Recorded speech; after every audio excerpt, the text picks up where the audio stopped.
I believe we are live, transmitting data, consolidating. I kind of wanted to use the IBM today, but I don't know, I might do some art. I have no idea what we're going to do today. I'm going to be real with you. Part of me feels, oh my goodness. Part of me feels like working on Rivendun a little bit and getting this to work. Oh, this version works. Kind of. Kind of want to work on this.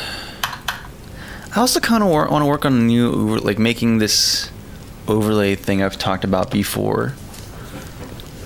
I really don't know, man. I also might just want to play some Skyrim. Have some fun. Like, there's so many things to do. I could do this, I could do Skyrim, I can maybe even do some art, some Krita art, which you can never go wrong with that. Draco. It is good to see you, Draco. Lovely to see you here. I'll put on some... is this copyrighted music? It's probably copyrighted music. Maybe I shouldn't. But I kind of want to. I don't know. I could always put Pepsi Man music on. Pepsi Man. Hope you're doing well on this Sunday, Draco. Or we could always put on some RuneScape music. Yeah, buddy. Portion of the way through my book, and although it's a little outdated, it's still good to read. Yeah, I mean, it's never gonna be super. Like, there's usually gonna be a large amount of backwards compatibility for stuff. There might be some things that get deprecated, but by and large, there's usually just extensions that happen on revisions, which is pretty nice. So, I don't even know what I want to do today. I really don't know what I want to do today. Also saying error, please use keyframe for... what is the issue here? Use a keyframe frequency of 4 seconds or less. Cause buffering. What does this mean? How do we change that? I keep seeing it. I don't know what to do about this. 1 second. Let me Google this before we get into anything. And you know what? While we're doing this, I'm gonna have this running in the background because why not? Find the keyframe interval setting in your encoder like OBS Studio and set it to 2 or 4 milliseconds. How does one find that?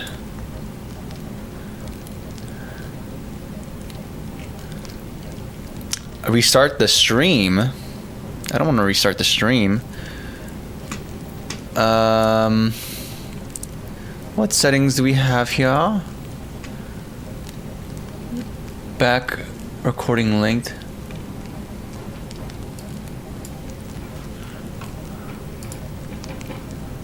Okay, I think that's gonna work. I don't know, we'll see. Hi, what's up, Path Jal? How's it going? I'm also gonna open up Sea Lion, cause you know, I want to remake the overlay, not in Engine, not in Unity. I kind of want to do from scratch. And I was thinking about just doing a new project from C from the ground up, but honestly, I feel more inclined to just take my current existing game engine-esque thing and repurpose it to make what I want to have happen. I would also like it to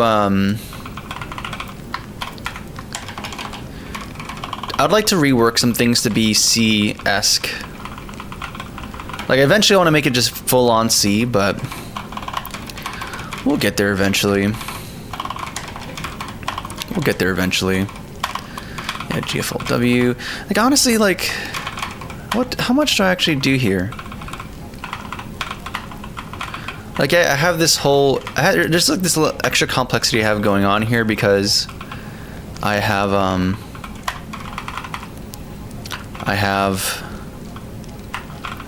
this whole editor to play to editor cycle going on, but for what I want to do for the stream overlay, that's not going to be a thing.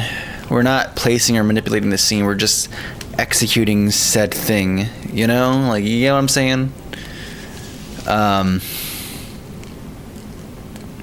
So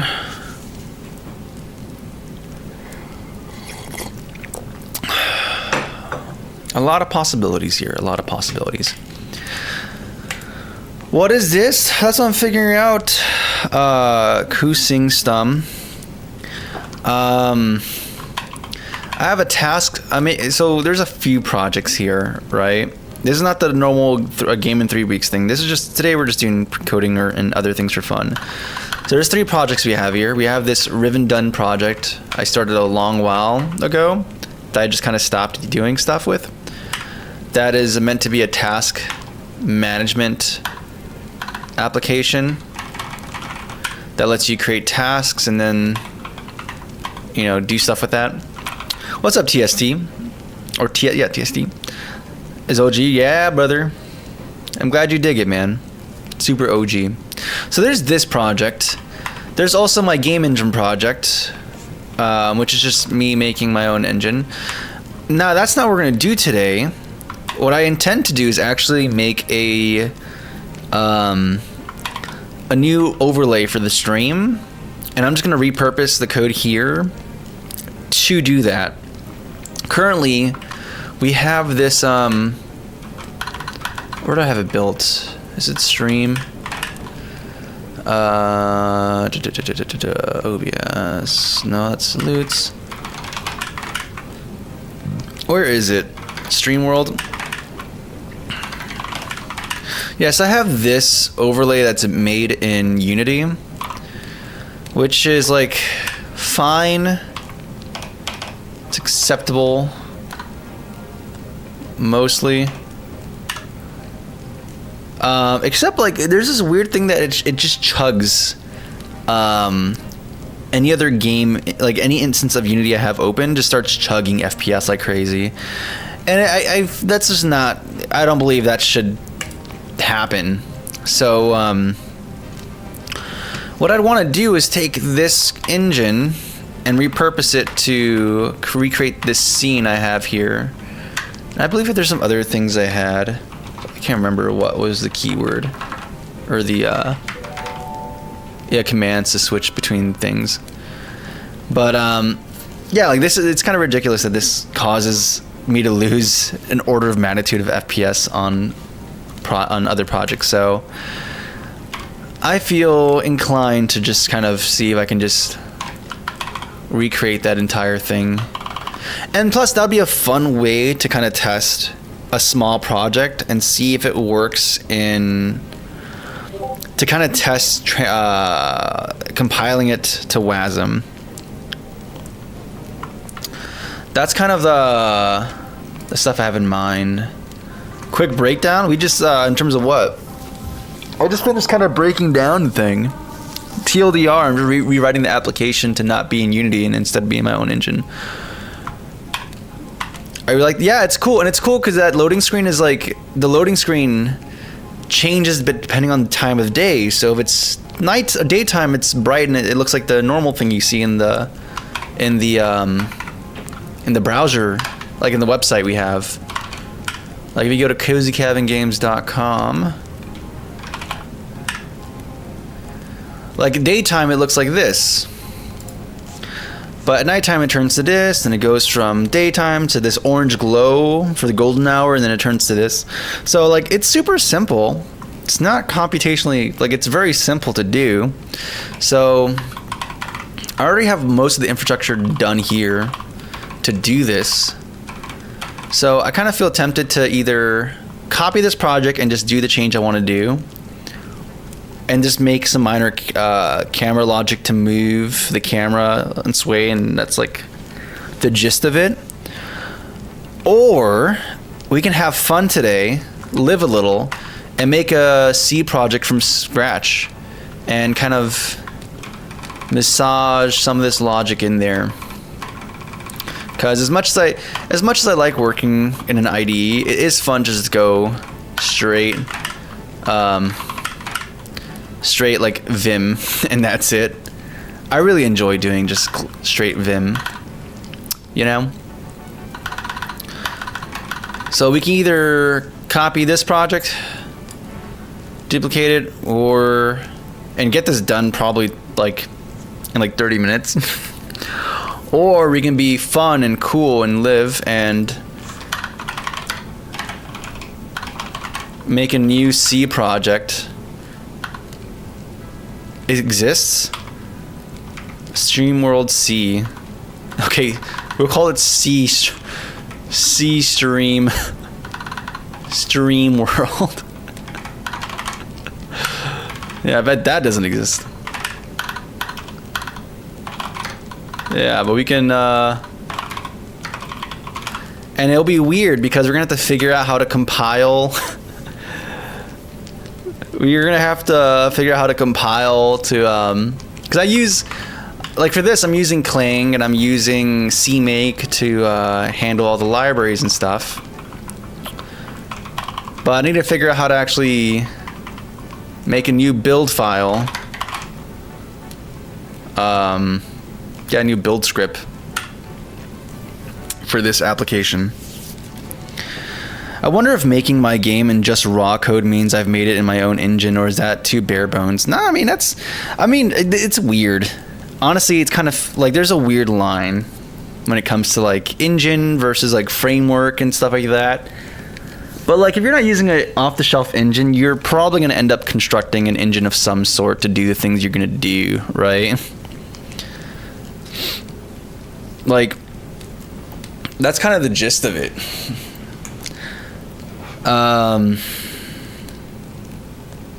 It's weird and nebulous because, like, you make tools to do stuff, like, but you don't necessarily, they could be separate programs, and then you just kind of have this ecosystem of tools to build the thing you want to do.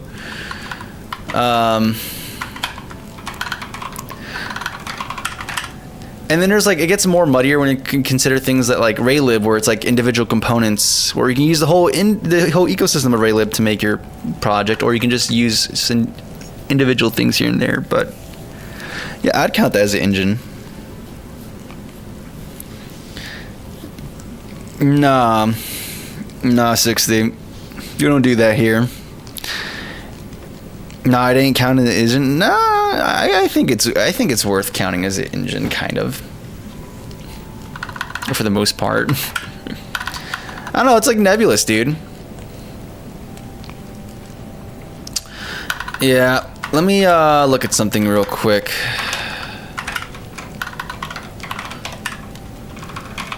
Yeah, we have some simple stuff here to do some GDB debugging. I'm gonna yoink this, why not? And then we're not gonna even need a lot of the dependencies, hopefully. I mean, we'll find out.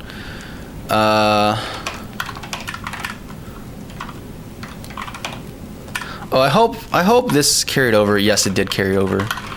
Okay, so we're gonna keep the G flag for debugging. It's gonna be, I don't know,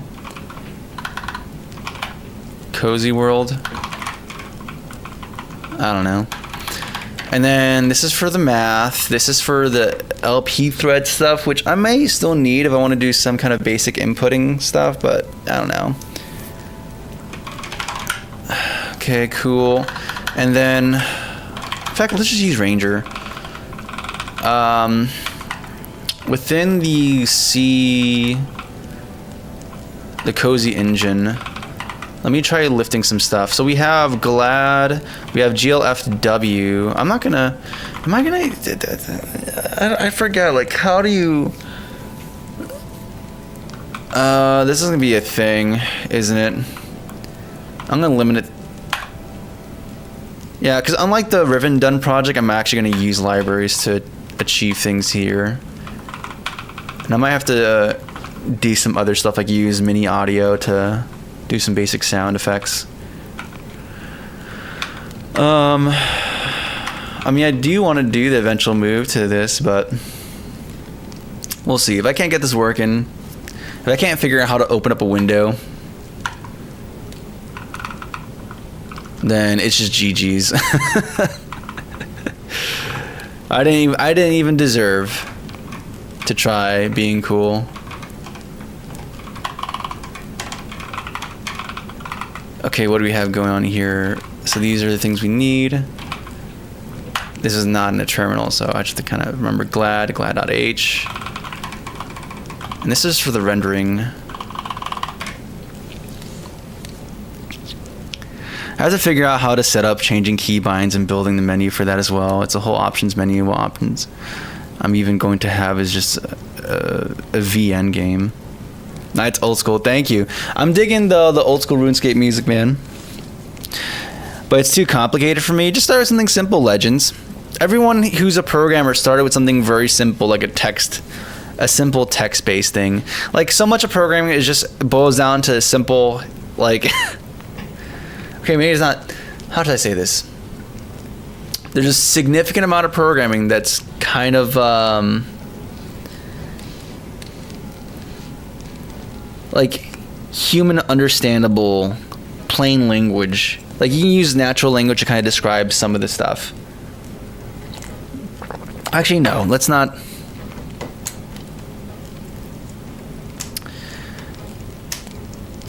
At least for a lot of things, you can do that. The more complex you get, then it's like, alright, that falls apart. But, like...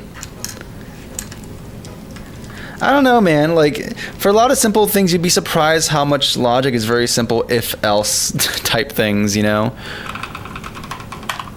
Or a little bit of math. Like, a little bit of middle school / high school algebra, and then that's enough to get you going and doing the things you want to do.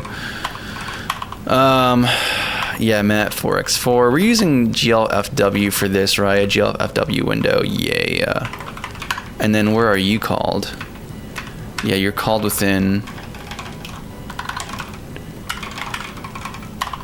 game. We have our save data definition here. We have pointer to this stuff.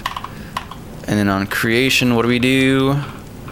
We're also passed in a GLFW creation window. I mean, it's kind of fun to go through this again because I haven't looked at this in such a long time. So you have engine init, and then this is all the important stuff. So we have the GLFW init, and wait, and GLFW window hints. And then some basic outputs. GFW create window. Can I just look at the implementation of this? And just yoink this? Instead of using... Can I just yoink the functions from GLFW I want for doing the basic creation of window and that's it? That feels like a pain.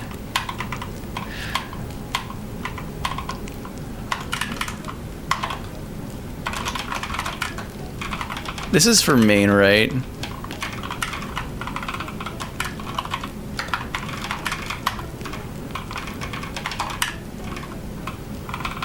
Okay, yeah, it is for main.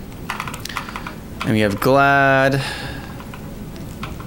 And they're using CMake, but is there a way for me to just build this without using oh, there's quite a lot going on here. Do you have any easy way to just build from GCC? We're gonna have to do something scary today, which is read documentation. GCC build GLFW.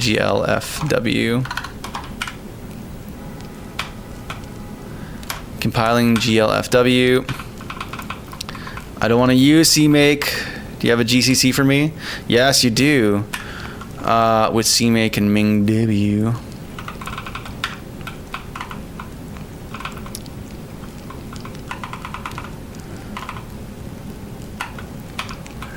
Oh my goodness. What's going on, Nick Hazard? Building a game? I'm doing an overlay, so let me show you what I'm talking about. Since there's more people here, let me just let me get you the context. So I have this Stream World overlay for this that I used to use for streams all the time, where it shows the Cozy Cabin Games like logo and everything, and it shows the time and loading stream. And the cool thing about it is that it will change. It would change visuals based off of what time of day it was. So if it's daytime, you'll get the full colored version, and then if it was like at evening, you get this like golden hour looking thing, and then at nighttime you get this blue with the stars out look. It's really cool. However, for some reason, when I have this open in tandem with like another Unity project, it tanks. Like we go from 300 FPS to 30 FPS, which is kind of insane. So I'm like, all right, I already have this other game engine project that I've shown before on stream, and like everything I need to do the things I want to do, the things you'd need for this kind of thing is largely just here already. Like you can have objects, place them from afar, then it's like a perspective thing. I didn't place it, I just went to play mode. Whoops. But you get the idea.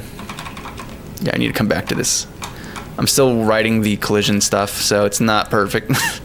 And by not perfect, I mean not at all. Either way, so we have like the mechanisms to do the things I want to do for this stream overlay. So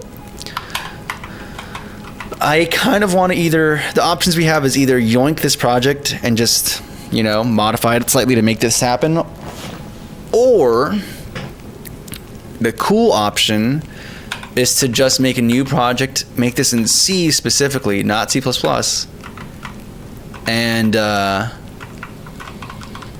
and be able to build it the way I want to build it. But compiling with GCC is odd.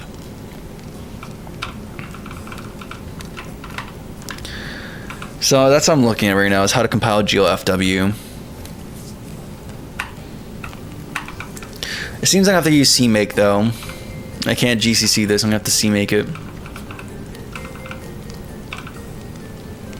S path GLFW, B path to build, CMake toolchain. What about Glad? What about Glad?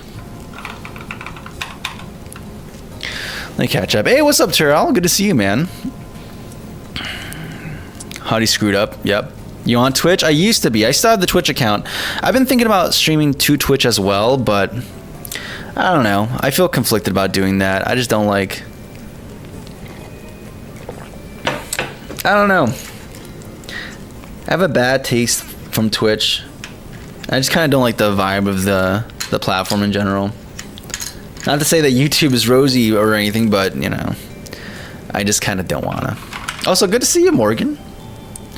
Oh, yeah, I'm using a converter for the CRT XP31.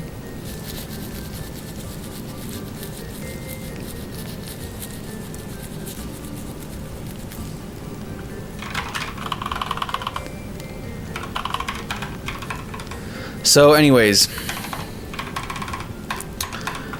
as for this, you know, honestly, because today is supposed to be a chill day, and honestly, trying to force the compiler to build the things I want to the way I want to doesn't seem like fun to me. So I think what we might do, even though I like living in SeaWorld, we're just gonna make it a C++ project and just pretend we're in SeaWorld, and we're gonna be using CLion to do this stuff, because that's all right. It's a good IDE. Why not? So we're gonna do.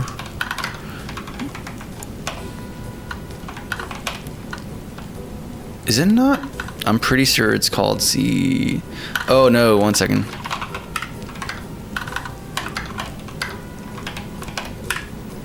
Okay, and then how do you duplicate? I think you copy. It's like this cozy engine.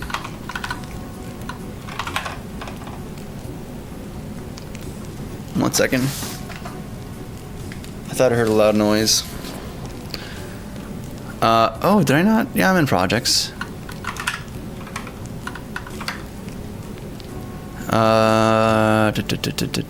Where's this? Yeah, no, not the curl test. And what do I want to call this? We're going to call this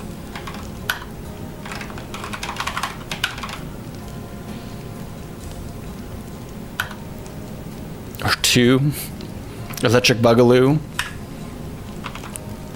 I think I'm right. It's actually just, yeah, recursive, yeah.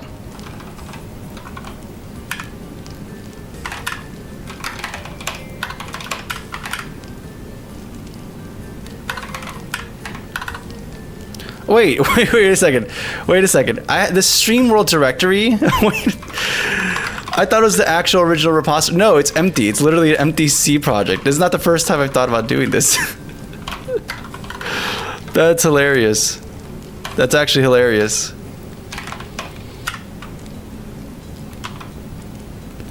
So I can just get rid of this and then move Stream World 2 to just be Stream World.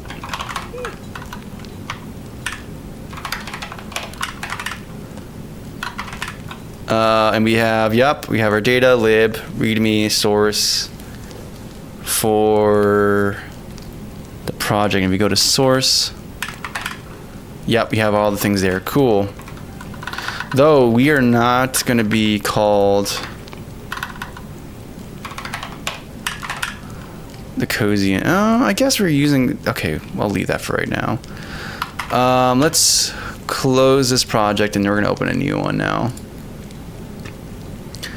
And we're going to add open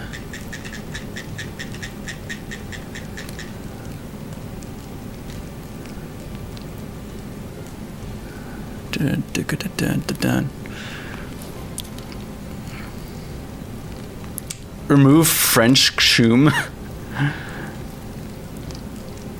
Yeah, I'm using Ubuntu. I'm a simple man.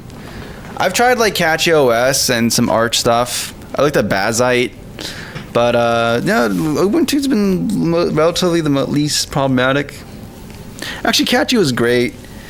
I think I was just tainted from just laptop driver issues. But I switched to Mint, and Mint also pretty good, which is Ubuntu. Or Ubuntu based. Okay. Desktop directory.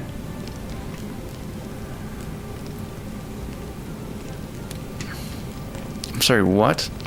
Okay, here we go. Projects. We're gonna go to StreamWorld. Hopefully this just works. Trust project, yes. Okay. So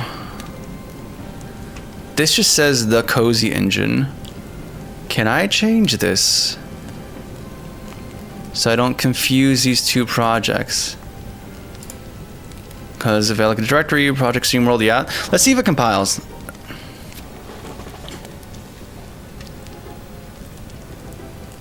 It does compile. Perfect. So nothing weird. Okay, so we can just honestly start gutting things. Let me rename this though first, and then we're gonna start gutting logic from here that's not necessary.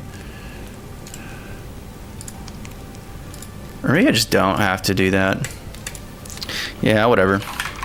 There's a lot we don't need anymore.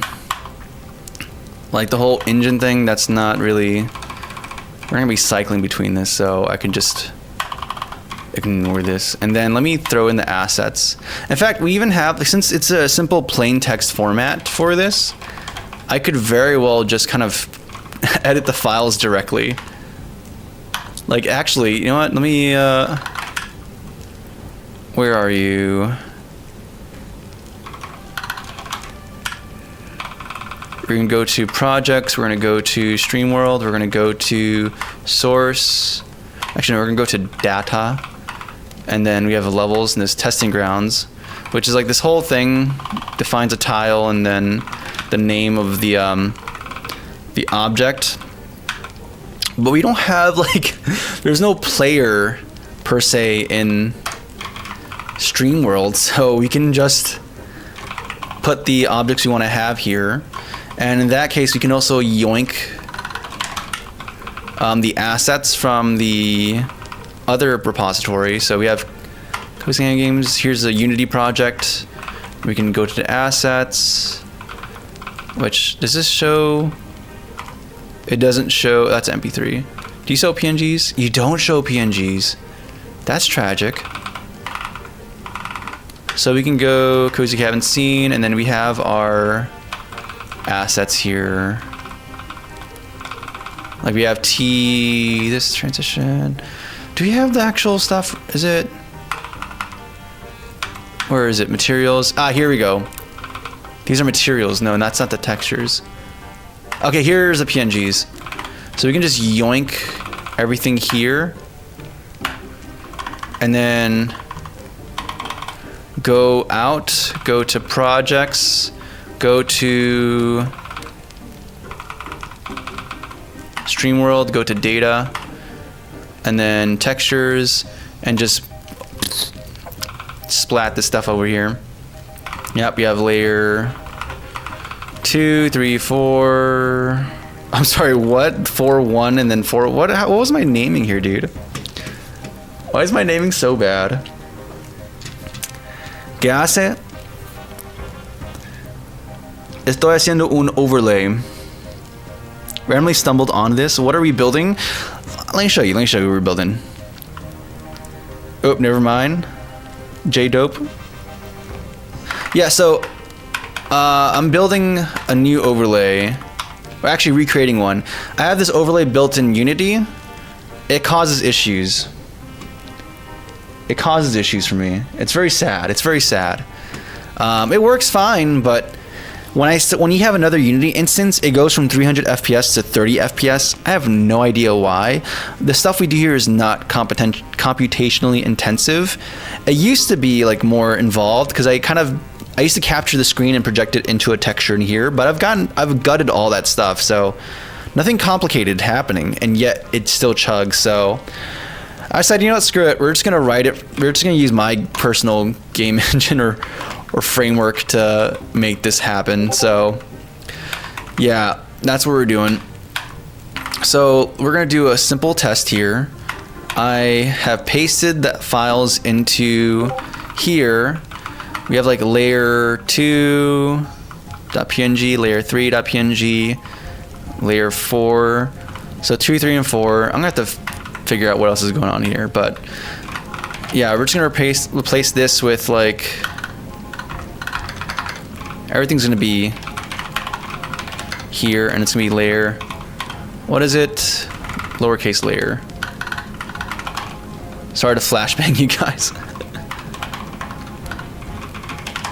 Okay, we're gonna build this and see how this works.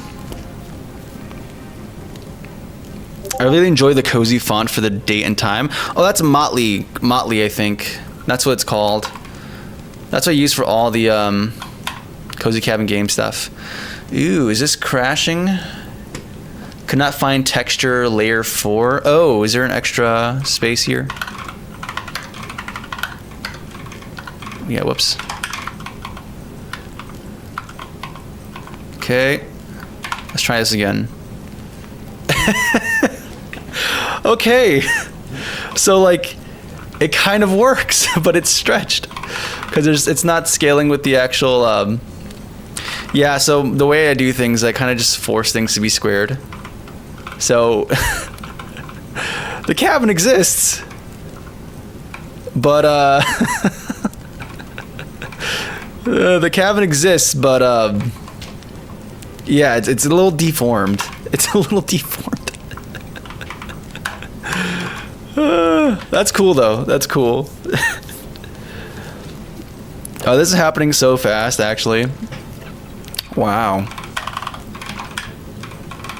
So, okay, that's easy though. That's easy. So I could either modify the assets directly,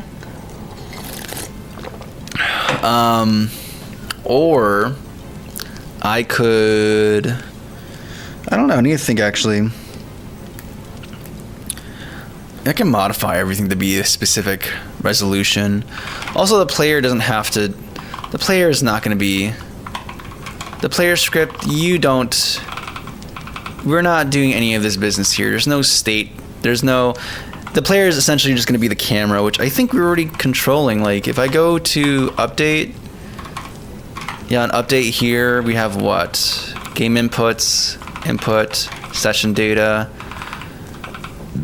we do stuff, and then we have the camera. We actually modify the camera position here as well. But yeah, we're not rendering stuff. We're not going to do anything here for the player. There's absolutely no need for a player. In fact, actually, does this game work if I just get rid of this from the level file? Like, if I get rid of the player, is it gonna break? It doesn't break, actually. Okay, it breaks when I go enter play mode. It's seg faults because it assumes there's a player there, but it's not. Hello again, what's going on, Maxi Mad Labs? RGBC 6039, really cool, thank you. I'm glad you dig it. What's going on, Skylurp? I'm rewriting a Unity project I did in my own engine now. It's a simple thing, it's really simple. Thank you, Jonathan Valejos. I'm glad you dig it, man. Okay, so this is actually relatively kind of simple. We can try to make this good, but I kind of just want to make this happen already. So what is the tile creation? So we have this tile thing, we have the creation of it, we have its size in pixels, it's squared. So I think I'm gonna overwrite it. And the issue is that we're adopting this to be the size of the transform. Well, first of all, my engine assumes everything is square because usually that's how I operate for all my games. But the textures here from the website are not. So I can either modify the textures to do that, or I could just update the transforms to actually override it and instead use prescribed size. So here we have this position, we have a unified scale for this, which is cool. 1 second, just got a text. Let's have a meeting, discuss the next stage and work. Done with the cylinders, your thoughts on initial test deliverable. I'll stream, yeah, definitely, man. And I still need to test, so actually, quick question, Terrell. What you sent me, is it, I haven't looked at an engine yet, but is it the test thing you sent, or is it the one that actually has the high object count? Because the thing I need to test for that game, so context, everyone who's watching. Normally on this channel, I have this game done in 3 weeks project I'm in the middle of doing, and it's a game that it's meant for mobile. And in fact, I have it right here. Let me pull it up. And Terrell in chat has been helping me with some 3D assets. But part of this being on mobile is that I want this to actually I want to do some cool visuals, but I also I want it to be performant, right? So I'm having him cook up a test where there's a high number of objects, and I want to profile to see how well it works, not only on this phone, but I also want to go to Micro Center and buy like a super cheap $40 phone or something and see how well it works.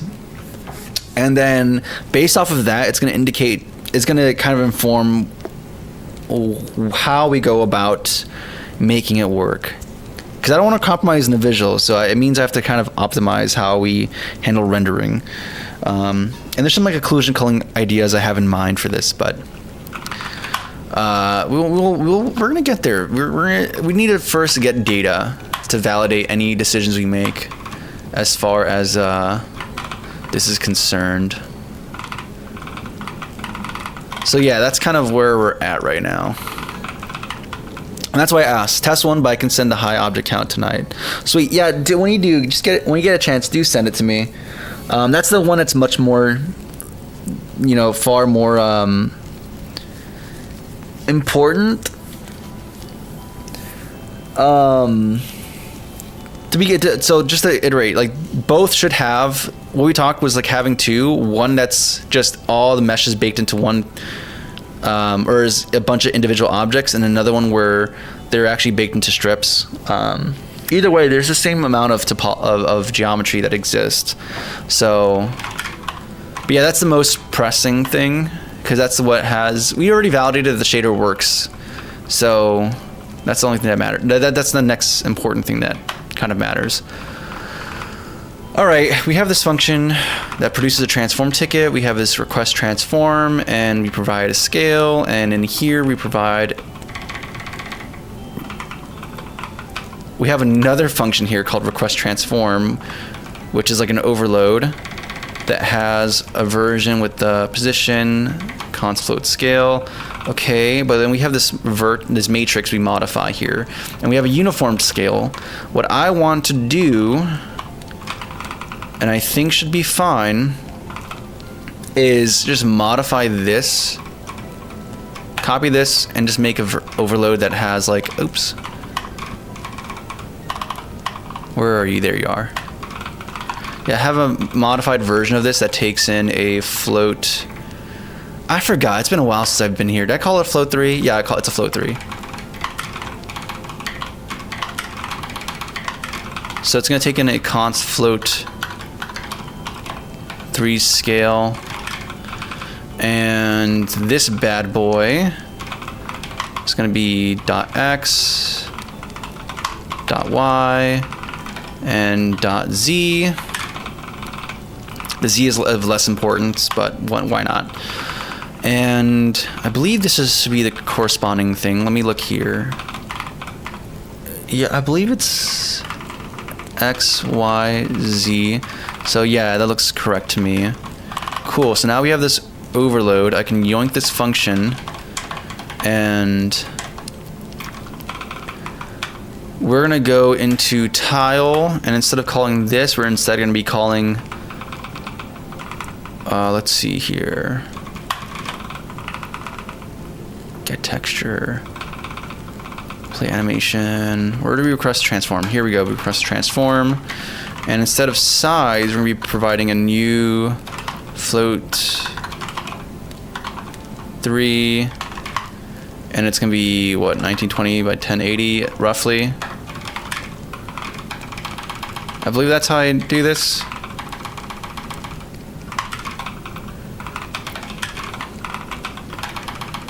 And this function is called that, right? Request transform.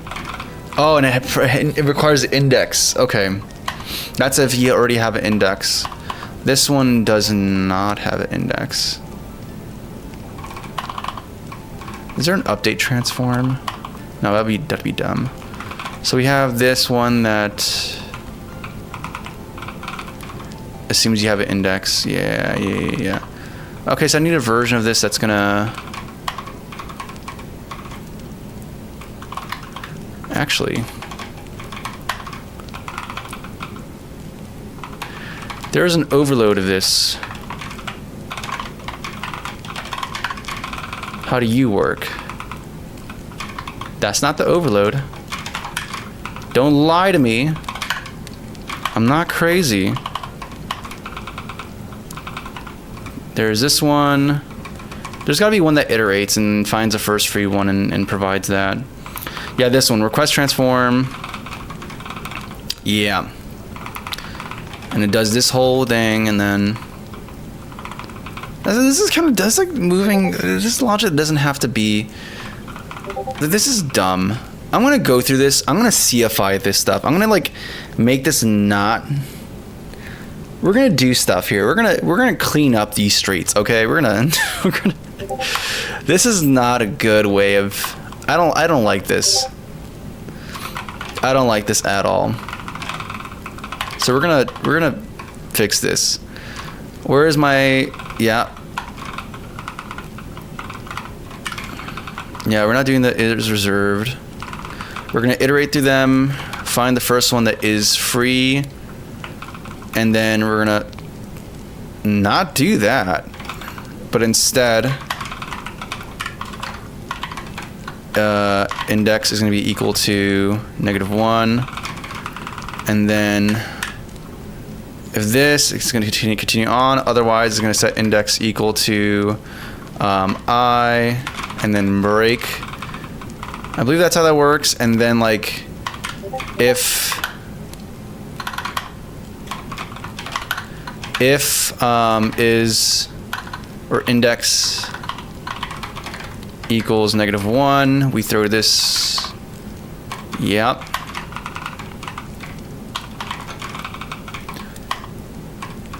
Oh yeah, we can't reassign it. Yeah, it can't be constant. Never mind.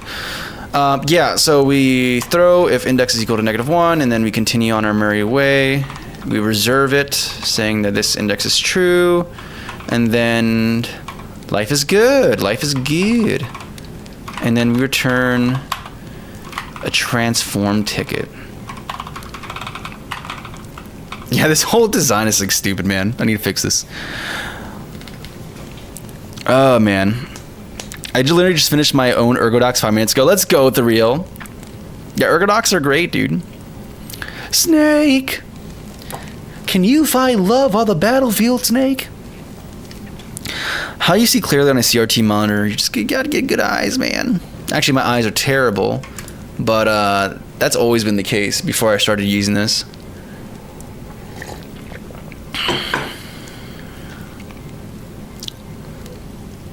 What's going on, Mr. Idol? Something I'm wondering is on Linux, the game file types wouldn't be an exe, so what file are they? They're like whatever you want them to be, dude. You can run anything in Linux. You can run anything on Linux. like for the StreamWorld thing, it's like a .x86_64 to run this application. But I'm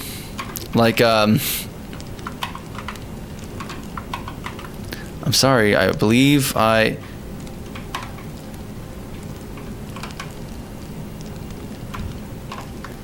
How do I... Wait, am I going crazy? Did I forget how to quit? Okay, no, Shift Q, there we go. But it has like a .x86 extension, but then like for my build stuff, there's no extension for it. For task.out, or for my task management application, or is it... That's StreamWorld. Where's my task manager app?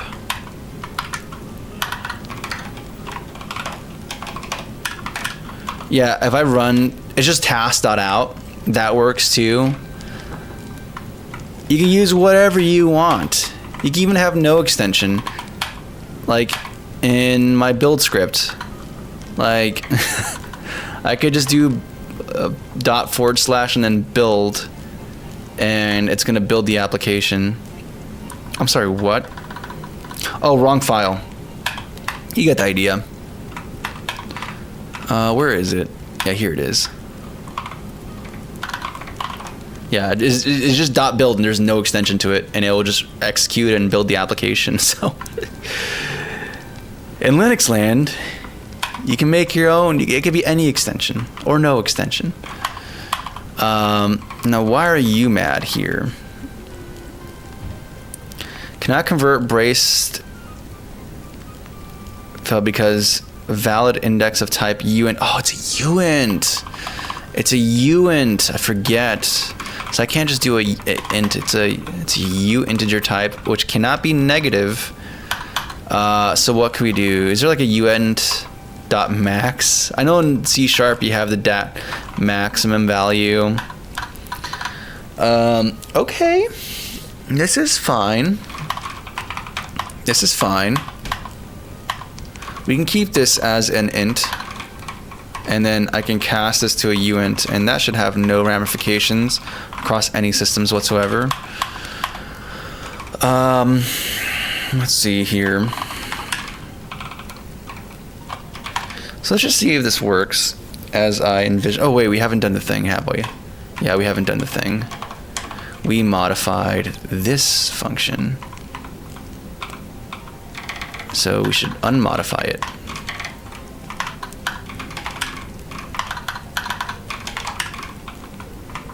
And we have to modify the signature as well because we no longer have the need for an explicit index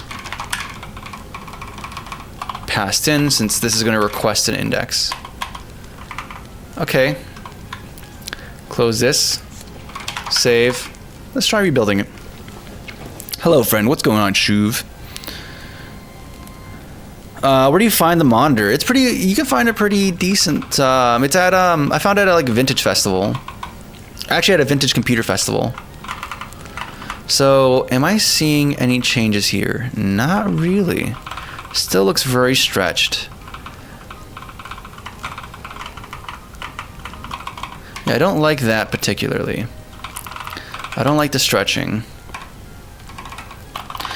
I mean, a really simple thing I can do, and this is jank.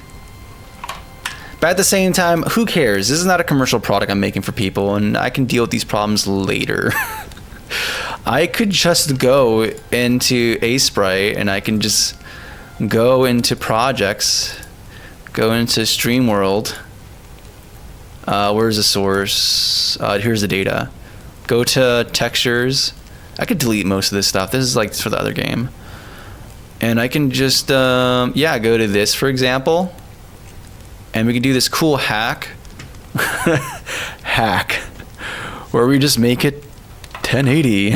Actually, no. What was this originally? 2000? We'll just make it 2000. Wow. And if we run the application, now it's actually properly sized. Whoa. Guys, this is peak engineering. This is peak engineering.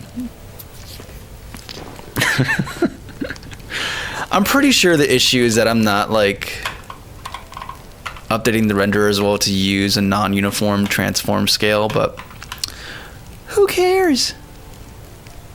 Not me.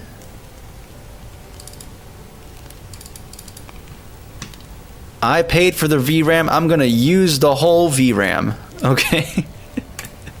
We're gonna use the whole VRAM. I tell you what, boy. I tell you what. We're using the whole VRAM. 4 2 4 2 and then 3.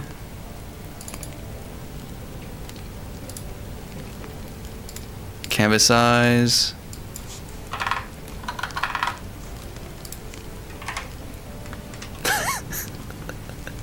It's so stupid, but like, okay, what was it? This is 3 top. Okay, so the lower the number, the further back it is. So I can do 3. Let's put this like, we're gonna be like 100 back. Maybe like 50 back. We're gonna be like 10 back.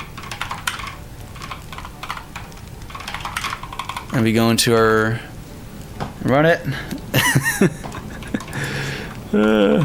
Hey, look at that. Look at that. Isn't, brother, it just works. Like Todd Howard said, it just works. I mean, we're gonna move the camera back a little bit, but we'll deal with that eventually. Or maybe we don't. Maybe we just, maybe what we actually do is move everything back a little bit. So you're gonna be like 100. This guy's gonna be like 50. You're gonna be like 30. Run it. Oh, is this moving it forward? Is that, do I have to make it negative? I should probably document the coordinate system I've set up for my game. That might be a little important. Okay. So,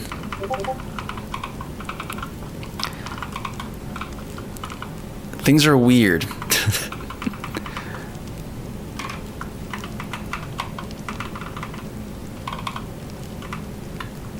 Things are odd. Z order bad. Actually, no, not bad. So, layer 2 is what?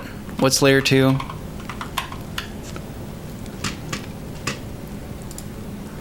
Yeah, it's supposed to be the furthest back one.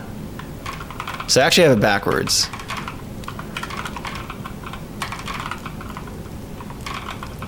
Which means that this should be... Yeah, okay. I had it backwards. It's okay, happens to the best of us.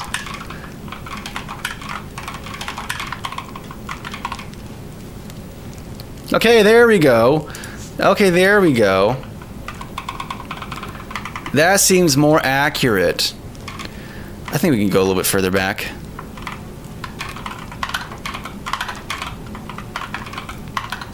Maybe like 80.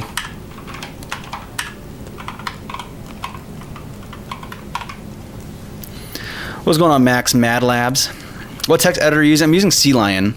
No, it's not a Kinesis. I'm using an Ergodox. What's going on, Generic Games? Yeah, it's working. May I ask what the heck you're doing?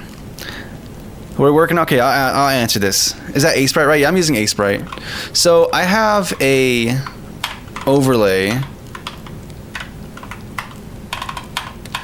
that's written in Unity, and I'm reworking it to be in my own engine, quote unquote. That's a very charitable way of putting things. But this is how it looks like. And this is a Unity version. So, yeah, we're gonna get there. We're gonna get there. We're gonna get there in a bit. Oh my goodness. Oh, because we're still running this. Yeah. So. What are we to do? Actually, we're still modifying the position of things a little bit. So that's what we're doing. Which is actually in this text editor.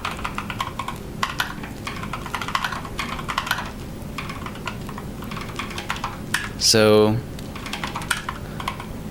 let's see if this looks better. Is it me or is this not? Wait 1 second. Let's bring the player back. So I can actually see this in play mode. But I might have to modify the FOV of the camera and stuff. That should be fine.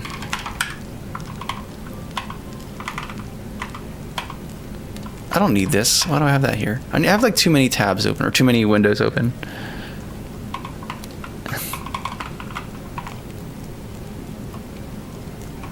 Okay. It's cool to see this in a more smoother scrolling aspect. Okay.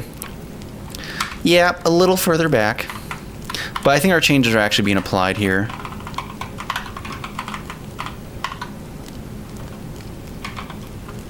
Let me make this 300 and make this 500.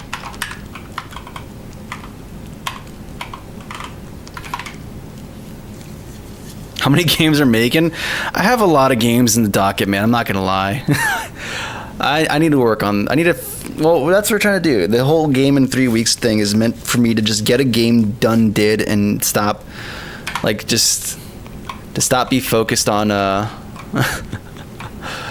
to stop getting like sidetrack with cooler and other funner new ideas. Maybe not funner, just new ideas.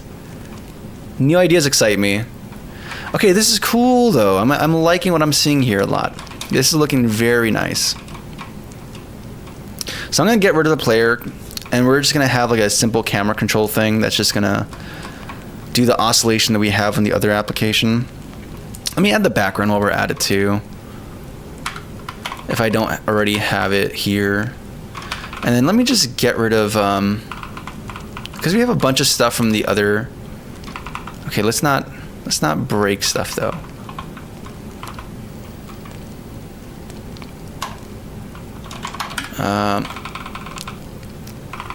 Yeah, let me go actually here. So we're gonna delete stuff. Like we don't need. I do need that, but I can get rid of, I believe, all this. I think the cool thing is going to be me writing a parser for Aseprite files, so that I can just, instead of having a PNG, I can just provide an Aseprite file to my engine and have it like decode it.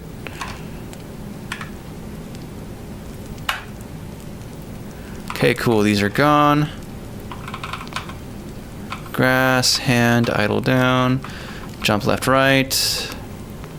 Layer 2. No, we need those. Is the cursor not there? Yeah, we need that. Cool. We have our clouds as well. The clouds. And it's going to be cool because we could just do a scrolling shader, which is going to be fine and easy. You have a run down, run left, Yeah, that's for the character. And then modes, we need these modes. These are engine stuff. And then materials.meta. That's from Unity. That we don't get this Unity stuff. Get this Unity out of here. Deleted materials.meta. That's what I'm talking about. Yeah, you have all these meta files. Yeah, no. Be gone with you.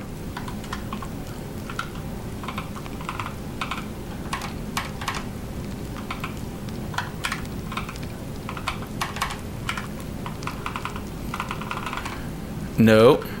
Yeah, this. Nope.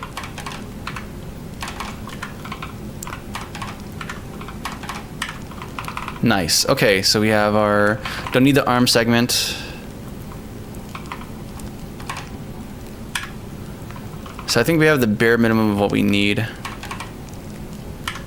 So we have layer 2, 3, layer 4.1, which I'm not sure what that is. We have the clouds, and we have the sky at day, and then the sky at night, which we're going to be using for blending between time of day. I think we have a lot of what we need here. Now, if I were to run this as is, have I critically broken the application in any way?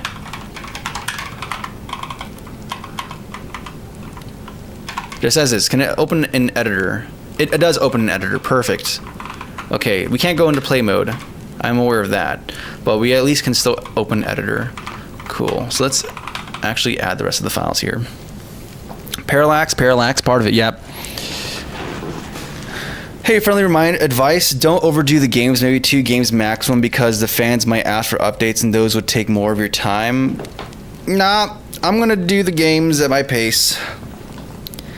The games I make are largely either for myself or for like my nieces. And it's, I mean, I want you guys to enjoy them. And I would like to work on content for it and expand on it, but this is all a hobby for myself. So whatever feels very interesting to me in the moment and captures me, I'm just gonna... It makes sense. What you're saying makes perfect sense. But for me to keep this as a hobby and make it fun and interesting, I just have to allow myself to work on whatever captures my fiery attention in the moment. So guys, if GTA 6 soon, eventually, man. How many games you're making? We could talk. Let's go through memory lane. Let's go through memory lane because there's a bunch of games. We go through. This is not my Twitter anymore, but I go to this is my old Twitter, but I go to it because it has the most documentation about games I've worked on. So the big first project we worked on for Cozy Cabin Games was Crimson Crown, which is this game here. If it loads. Yeah, procedurally generated dungeon crawler, roguelike. Okay, let's actually show some gameplay. I would like to see some gameplay. So we have Crimson Crown. And then from, yeah, here we go, gameplay.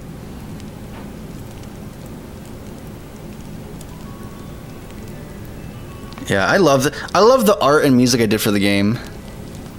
Like, technically there's a lot of cool stuff there too as well.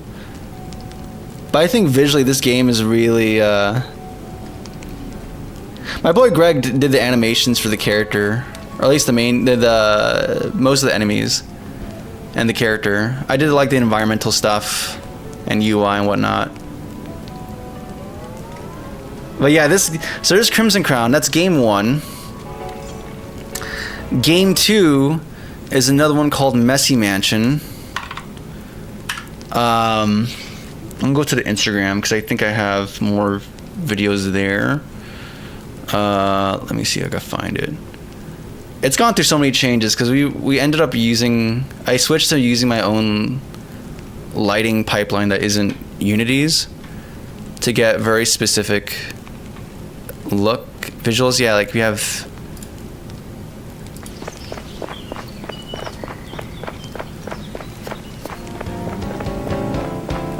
So the game's about cleaning up the environment, but here's like a boss battle.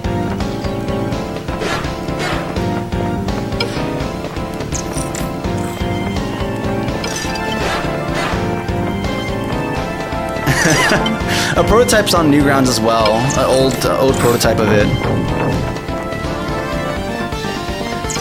So this is game 2.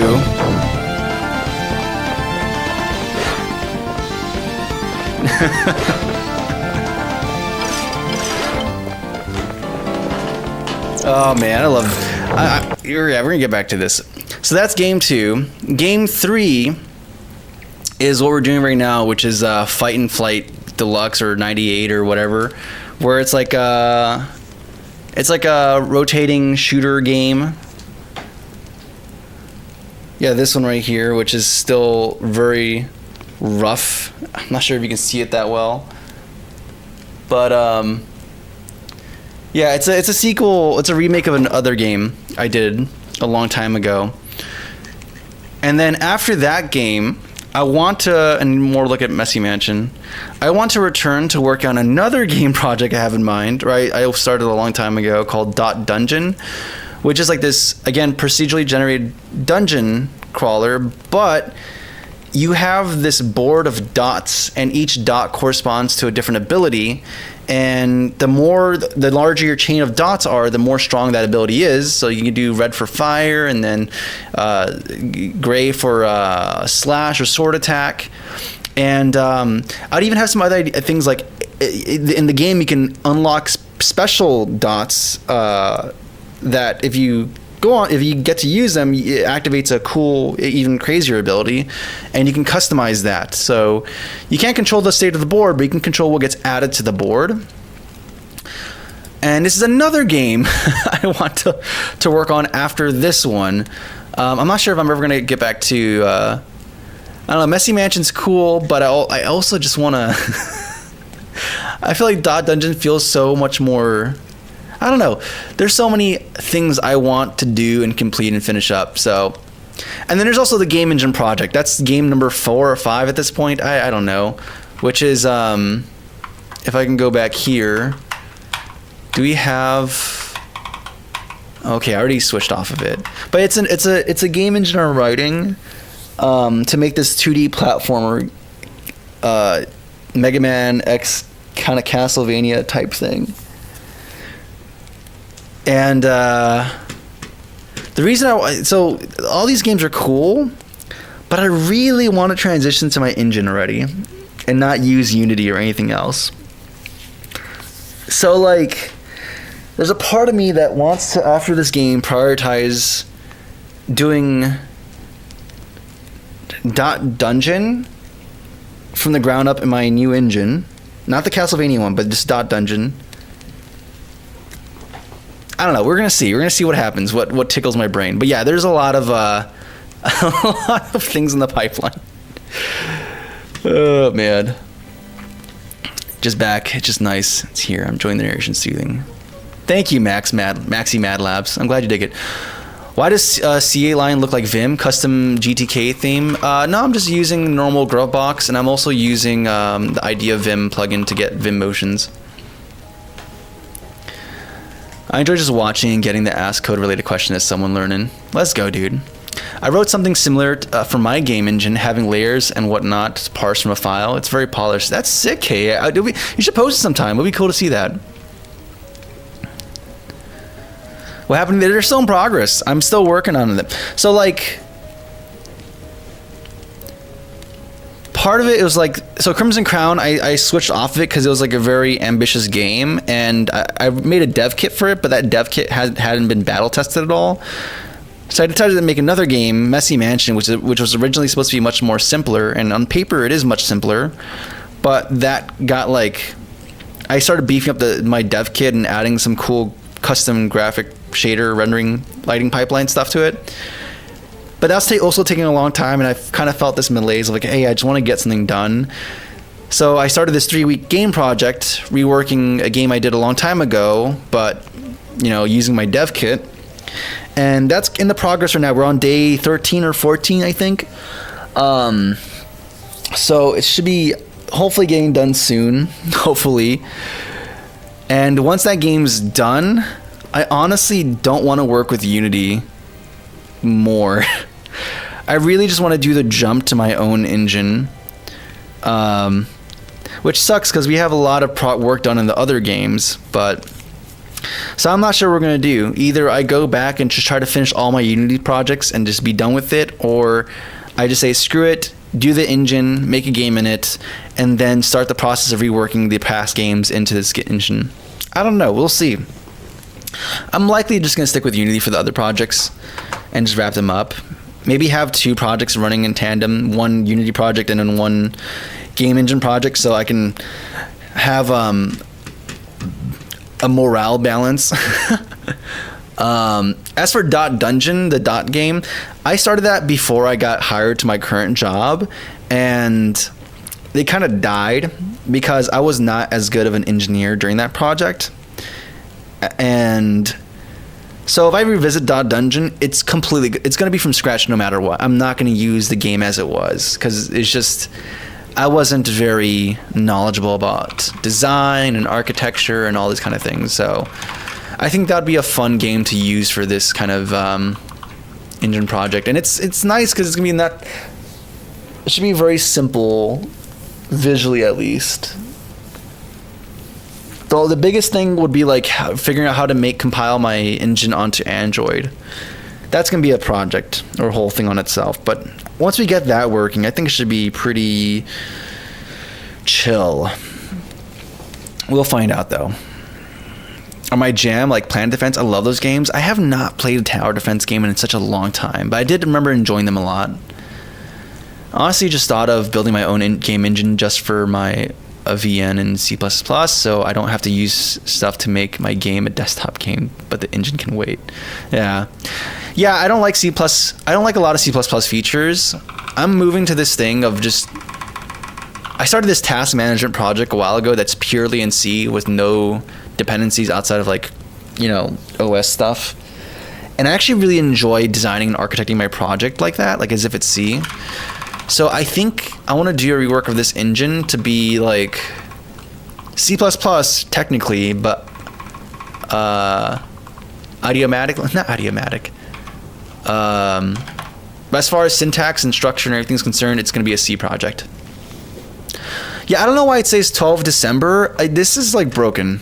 I don't know why. It's been stuck at 12 December. I don't know why my i3 thing is just not working, dude. Like if I go to my i3 config and try rebuilding it, I can maybe figure out what's going on with it, but I have no idea why it's stuck at 12 December. I almost feel like getting rid of it because it's like kind of distracting. Sometimes it works, sometimes it doesn't. I think part of the issue is me leaving my computer on sleep and never shutting it off, but I have no idea why it's mad. Also, is this compiling without... Why are you mad at me? Can I convert... I'm sorry, what? I'm pretty sure that's fine. That's correct syntax, that you can just do a float 3. Like if I go to the player, I know we have to construct a float 3 at some point. Transforms, get position. This is from a matrix. We return float 3 and we get these values and then do the thing. So I have to recompile CLine. See, like this, or not CLine. I have to rebuild the CMake project. I hate this so much. I want to just use a simple.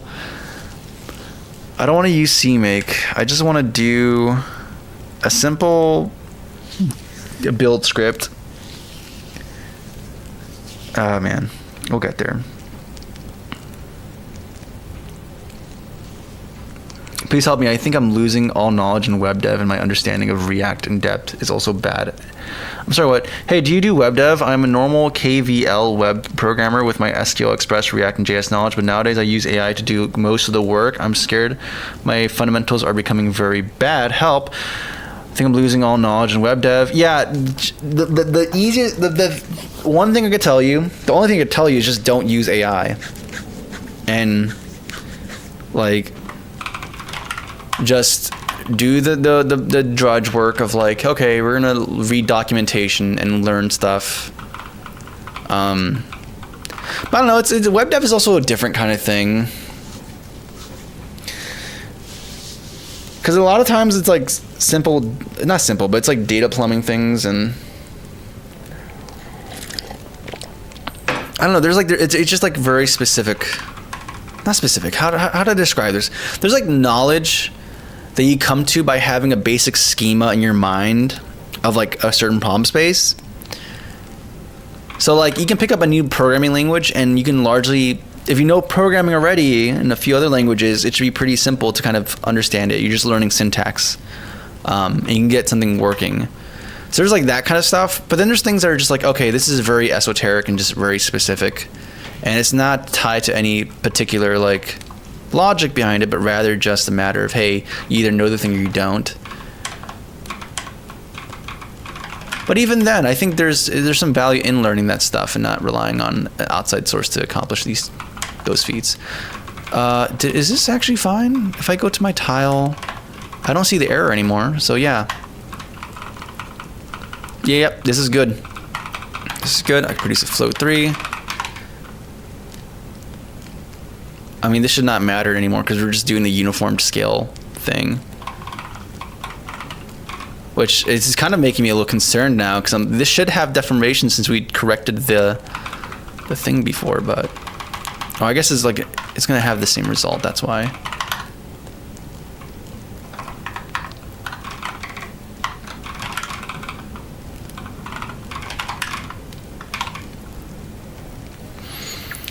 How about Meson or Makefiles? I mean, it's the same kind of thing. It's like you're still relying on this other separate thing to dictate how you build things.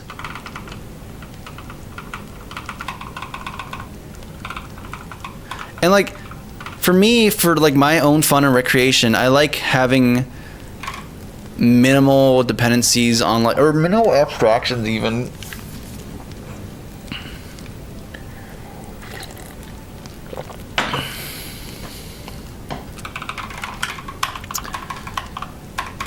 Yeah, so we're gonna see, but there's like things where you just can't avoid it. I know Android's gonna be a whole thing because it's not only just another platform. It's like you're a different architecture as well, which means you have to also have things that are like I mean we're using MathFoo, right? But if I were to write my own vector library, which I want to, or my own math library, I would want to, like, you'd have to have some way of indicating, and this is the stuff that's indicated through like the build tools you're defining, right? And they make it that process kind of easy, quote unquote. You still need some esoteric knowledge, but there's a way of being like, okay, for this platform you have access to vector AVX instructions, so you can do like these type of things. But then this platform you don't have access to that because it's like ARM or something, or you get it's a RISC type architecture, so you don't have the same access to that. So you have to do a different kind of compile flag to not do that. And I mean, it's not crazy, but it's a matter of figuring out how to force it to do that stuff. Anyways, request quad. So yeah, this should be all fine. It seemed like it was fine over here. I think we're all good. So yeah, we're good. No issues here.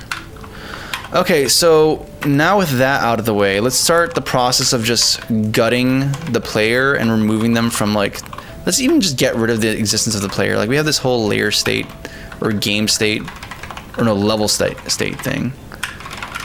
Yeah. I mean, this max tiles, like, we know what type of thing we're doing. We don't need these tiles here. So I can even reduce this to like 10 and just have it ultra small. Even though the footprint of that is very negligible to begin with. Get tile by transform. So this is fine. And there's an update where we update the player, but there's like no need for that. So we could just kind of nix this function. Or I guess we're gonna have a thing for the camera, but I can just, like, this doesn't have to be tied to this. I can just get rid of it. So that's fine.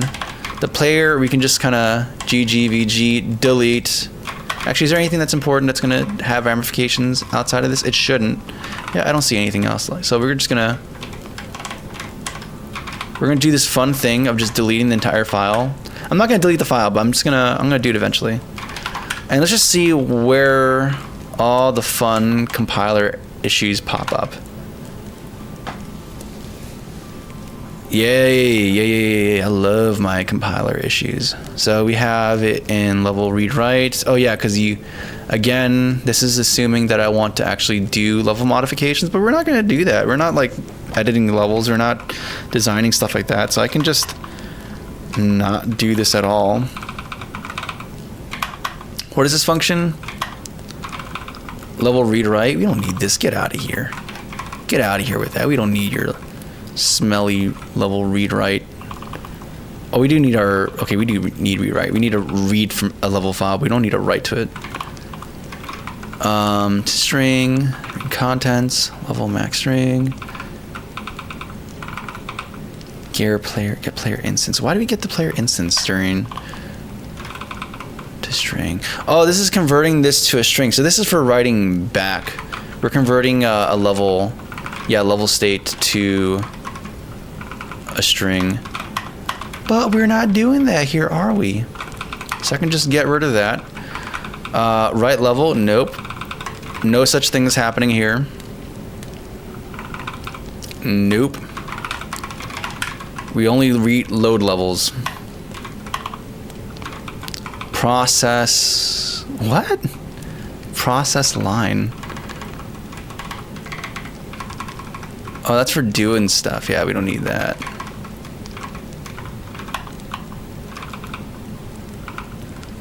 Actually, no, we do need that. That's for reading. Yeah. So the type it gets a type, and if the type is player, it does this stuff. But we don't have a player to instantiate, so it's literally just tiles. That's all we're ever doing. And then this is happy again. Okay, let's try compiling and see what other thing is broken. What's going on here? W setup, thank you, not bad. What are you making, by the way? I'll show you in a second. I'm using C++ right now, not bad. Yeah, thank you, K8. POSIX, POSIX SH. I mean, it's Linux, so it should be POSIX compliant. Unless you're asking if it's a POSIX shell.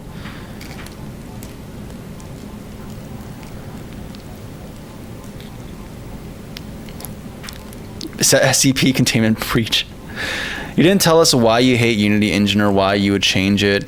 Part of it's like I just like having control over, I like having tools that are formed around me, right? And I find myself doing a lot of tooling, and you need to kind of coerce it to do things I want it to do. But I'm a very Vim-Motions kind of guy. So I want to have, and I'm a solo developer for the most part, right? Like, usually maybe I'll bring in a friend or two, and for commission work or something to help me with some stuff. But usually I'm the person doing the bulk of the music, all the music, a bulk of the art, if not all the art, and then all the coding. So there's a lot of context I have to operate within. And the more I switch between these contexts, the more waste is produced, right? And the more friction there is within an individual context, the more it affects my effectiveness in other things, right? It bottlenecks how I bring assets in and whatnot. So the more I can have a tool fit me, the less waste there is, and the more, not only productivity there is, but the more enjoyment there is, because there's not like navigating, it's not like navigating a bunch of different types of UIs and lists, or it's not a painful process to bring assets in. I just have way more control. So that's part of this, right? I think I showed earlier in the stream the original, the engine that's being used, my current engine project that's making that 2D Castlevania Mega Man type style game. And the level editor is all Vim motioned out, and I can interact with the scenes and levels in a way that feels and makes a lot of sense to me. And it's not, that's something that does not is I can't just do that in Unity. Or you have to like bend over backwards and do things that are weird, and it causes a weird other subsequent issues to emerge. So it's not great. So that's why for me, that's one major reason why I want to have my own engine. Second thing is I don't want to be tied to a organization or a company or whatnot to do something, to like just be tied to them in general, right? For Unity, the license is pretty, like, it's free for the most part, and I don't think I'm ever going to really run across it. But at the same time, I just don't like being subject to them, right? And you can say, okay, but what about Godot or other open source projects? Well, there is that, but there's still a sense of like, hey, I'm not in control of this. Like, yeah, sure, I can look at the source code at least with Godot and maybe make some modifications, but there's already been hard defined decisions that are kind of codified into the engine that, you know, I'd rather not dive into. And if you don't want to deal with that, or if you're at the mercy of hopefully this thing gets merged in, or if it doesn't, then you have to like, okay, I'm gonna pay the price of like getting the engine knowledge to make the modifications I want, which maybe is not that crazy, but when you're working with an engine that's kind of meant to appeal to a large majority of people, there's gonna be a lot of stuff that may not be of interest to you in it. They stuff that got kind of comb through. So, yeah. And then there's the other thing that's more just the artsy fartsy kind of thing, where it's, hey, it's kind of cool to make a game that doesn't have extra fat in it. Like everything that's in this game is exactly what is needed to make this game operate. There's nothing extra. There's nothing that, you know, like everything is it's just minimal. So like, I think there's something very cool about making very lean applications that can still do pretty cool stuff. And you know, it's not that big of a deal for modern systems because there's a lot of memory and a lot of computational power even for phones, but I still find a bit of joy in trying to push the craft, trying to get better at this craft, right? And trying to make something that kind of respects people's hardware, even if it's not a big deal. So that's the kind of gist of why I want to do this. For building stuff is possible. Interesting. Just Cozy Cabin Games. Same thing. Yeah, no, that's a Unity license incident that made that very, very prevalent in my mind. CRT oh, you got me, Magnavox. Oh, you got me, Terrell, too. Yeah, let's go.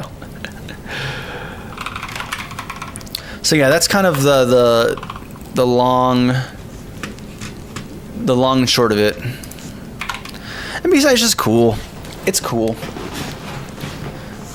I just want to be free. Dobby just wants to be free.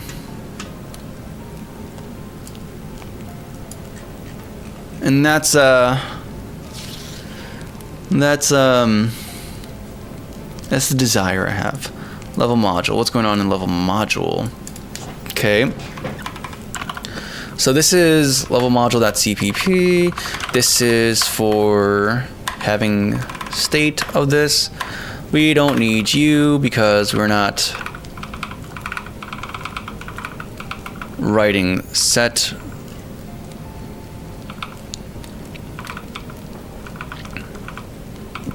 Overrides the temporary loaded data for the level. This is non-committal. Oh, this is like during editor where we make changes to it, but you don't want to have it be saved to file yet. So we keep a buffer, I think, of the data. And then when it's time, when you decide you actually want to save it, you can just do that.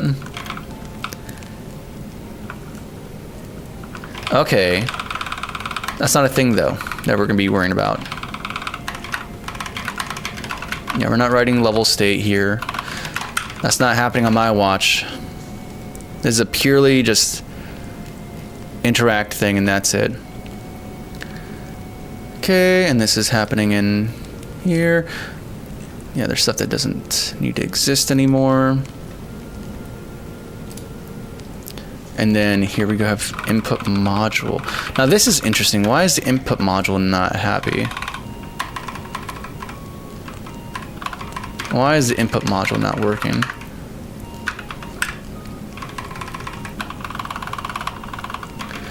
So actually, I should just make a hard decision here to just gut the editor stuff and just have the application run in game mode. That's an even better idea. So I go to main and just go through this, enter editor, yeah, no, play game, and we give the path to the game, and it should just work. Yeah. And we go back to main.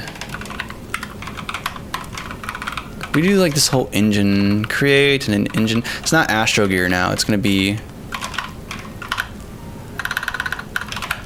or Stream World.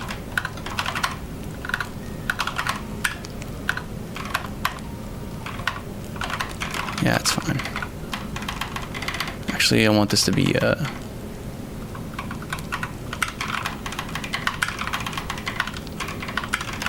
yeah, it's fine with me. So we have this like modes for like runtime versus level editor. I don't want to have that. Let's just make this be one mode, and that is play game. That's all that should ever happen. And then go to editor is not going to go to editor. We're just going to throw exceptions there. Enter editor is not going to be a thing.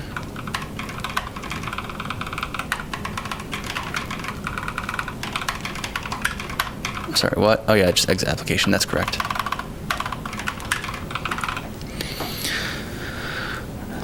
Thanks, look. What's up? What's going on, Momo Shorts? Quick question though: if I were to make my own game engine, would I need some GPU programming? Yeah, you're definitely gonna need. I mean, okay. There's like oftentimes you're probably going to be doing that, but you could just say no. I'm not going to use a GPU. I'm just going to fill like a image buffer and just throw it to your window display. I think you can't avoid it. I think you're going to have to make like I think you might end up having to still make a window, like some kind of window context to throw your stuff on there, but like you could just make a game that doesn't do that. Like Casey, so there's a guy named Casey Moritori, and he has a series called Handmade Hero, and he does that in there, I believe. He doesn't use like any graphics libraries or anything. He just has like this image buffer, and then his game draws to it on the CPU side of things.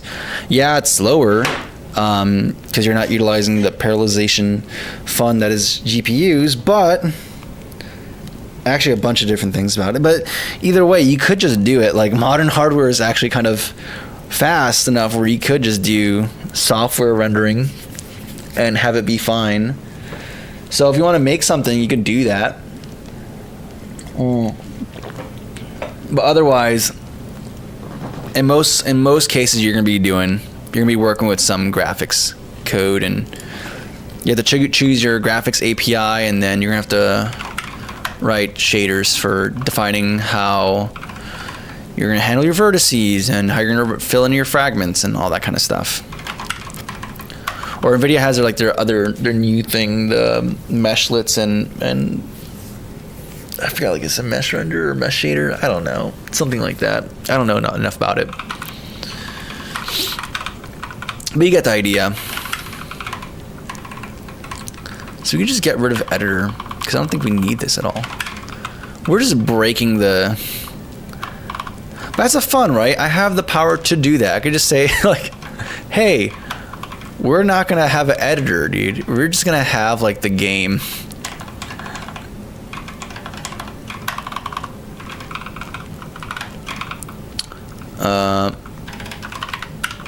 Yeah, can I just yoink and get rid of yeah, no editor. Actually, is it commented out? No, it's not.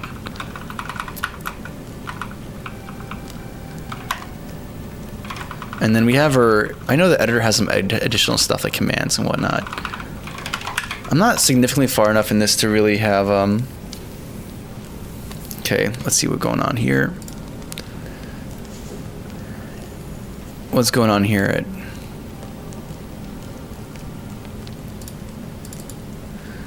So, is she there? Yeah, what's going on with the input module? I don't know why the input module's import type multiple choices. Oh, yeah, whoops. I did Alt-Enter, but that's also the key for, my for my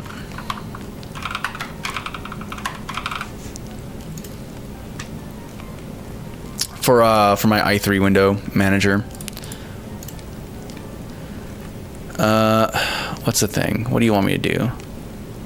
Yeah, it wants me to do Alt-Enter, but that's not going to fly for me. So we're going to have to modify this. Manage ID settings.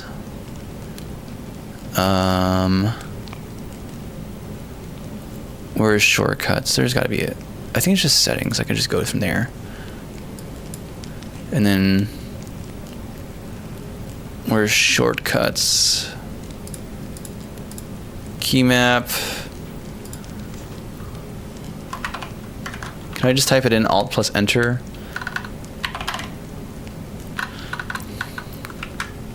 Yeah, this is gonna kill me, dude. I open up terminals so frequently, so I can't just like remap it, because that's like the most convenient one, but at the same time, brother, can I search based off of inputs? Second keystroke. I can't type it in.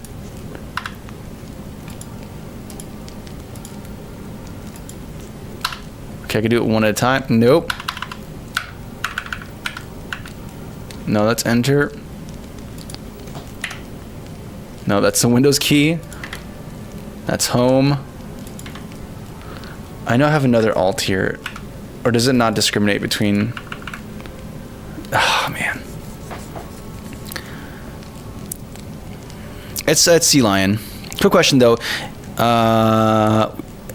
Ever thought of using Svelte or Rust for the engine? I actually wrote a version of this game engine in Rust a long time ago. So I've written this, like, this engine's like a ever-evolving thing, so I've done a bunch of iterations. Initially, I did it in for an ASCII engine in Rust, and then I rewrote it to be in OpenGL, and then I rewrote it to be in a more data-oriented way, and then I rewrote it in C++. But if I go to projects and go to, where is it? MiniQuest, I believe. Repo, and I do cargo run. Oh, I have to go to source, I think. Yeah, cd MiniQuest. Cargo run. There might be a specific like directory I have to be in as well for this to work. Let's see here. Come on.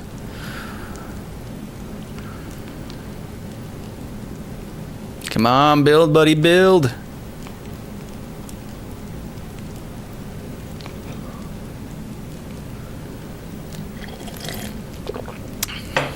Yeah, so there's this one here.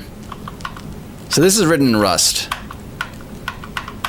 And it's for another game worked on a long time called Knuckle Dust Descent, and whoops.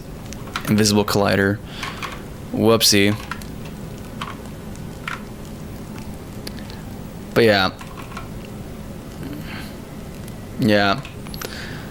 So it has the cool like custom lighting effect where like I think I even showed this on...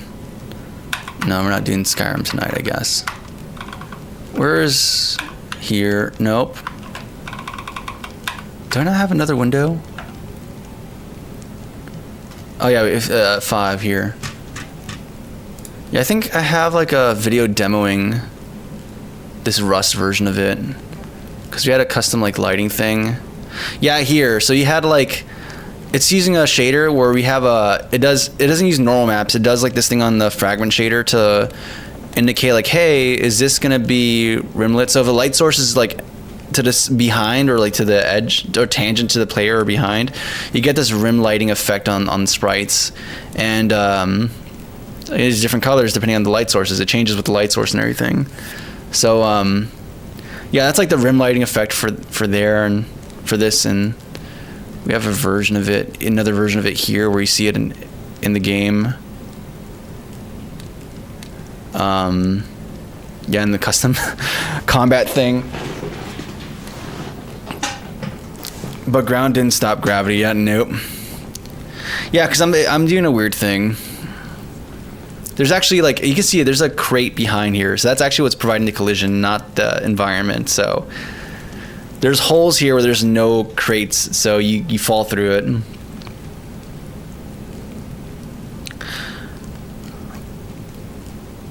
Would you consider doing UE5? No, I would not do UE. I would not do Unreal anything.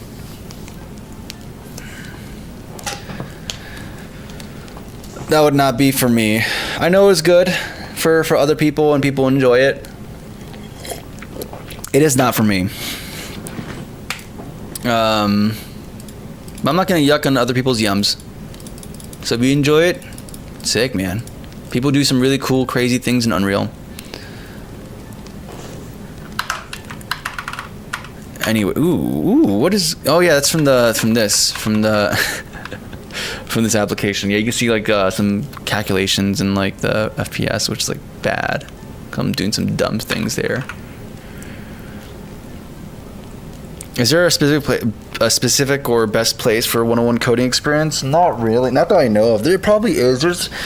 If you go on like any program or YouTuber, they're gonna have a course of some sort, or they're gonna have some kind of book or email chain or whatever, but I think you just get better at programming or you start learning programming just by doing it and Googling, like trying to do a thing. Like start something simple and then start having a bit more, I'm sorry, what is it saying? Or escape to cancel. Okay, we're gonna figure this out. I need to figure this out for my own. Auto complete. I'm just curious what its suggestion is. Okay, you know what? We can also just right click and do show context actions. That's what it's called. Yeah, we're using gameplay inputs. Yeah, we have to specify it here. Though I guess if you get rid of editor, we don't have to worry about that either. Because I can just we can just get rid of it. I can just go to source. I can go into, what do we have here? Cozy engine. We have editor and we have game. So we have commands here for the editor, command dispatch, editor controller, editor inputs. Yeah, we don't need this anymore. Goodbye. Goodbye.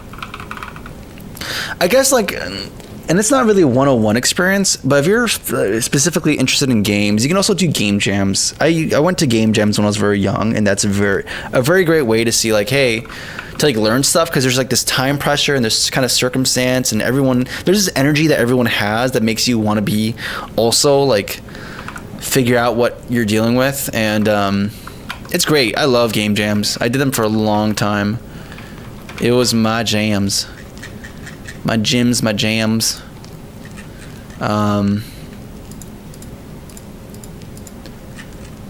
So I'd definitely recommend, and you get connected to people who are very knowledgeable, and that is a great opportunity to find some mentorship. I think I've had a lot of growth just from having mentorship, but even then, that came after like having had done. Whoopsie. Show context action.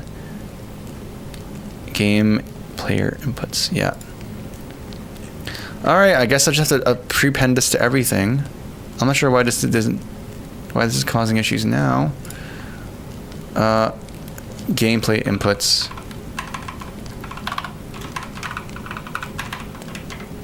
Okay, and this is not, because there's no layer update.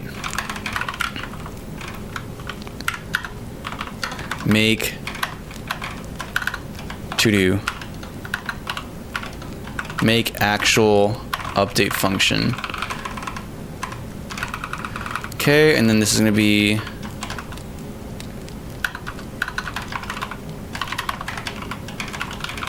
cool, and that's for the bindings for that. Okay, let's try running it again. You're going to compile and fail, of course. Of course. What kind of game engine would it be if you didn't? All right, and what is this? Command dispatch. Where is this at?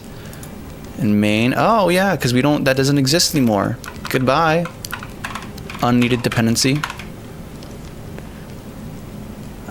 Cool. And what's the next error? Editor controller. Where is this at? Editor.cpp. Oh, do you still exist? I'm sorry. We're supposed to fix that. Yeah, you don't get to exist anymore. Yeah, we need to reorganize this. We're gonna do that eventually. Yeah, be gone. No more editor.cpp. Yep, get rid of you. You're not real anymore. You don't exist. Okay, it took longer to fail that time. What's going on here in level read write? You're not happy because there's this create tile function that was supposed to exist and you can't find it now. And why is this a thing? Process line for parsing tiles. Okay, maybe we shouldn't. Maybe I was too hasty. Maybe I was too hasty.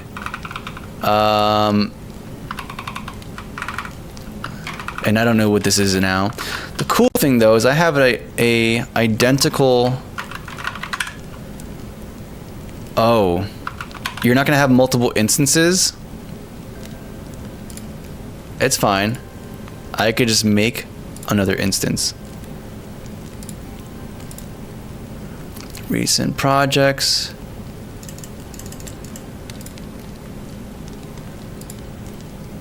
Open selected. Cool. So I can figure out what logic I need to just slap in here. And this is within load level read. Is that not what it is? Or level read write? And this is at line 55, but that's not gonna be the same line, is it? Yeah, because this has all the functions we nixed. Game entities. It's called process line. And this one here to here, and we have this function called create command, because we use the create command to do this. I see now. Because we didn't want to have duplicate logic, so we did stuff. No problem. We can just yoink this and then get everything that's not contextual to.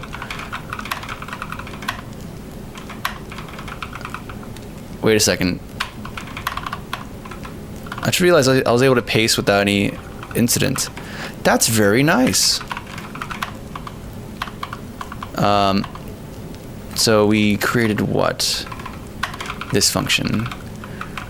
And we're not going to return anything. Yeah, because we're just executing this behavior. There's no such thing as a command here.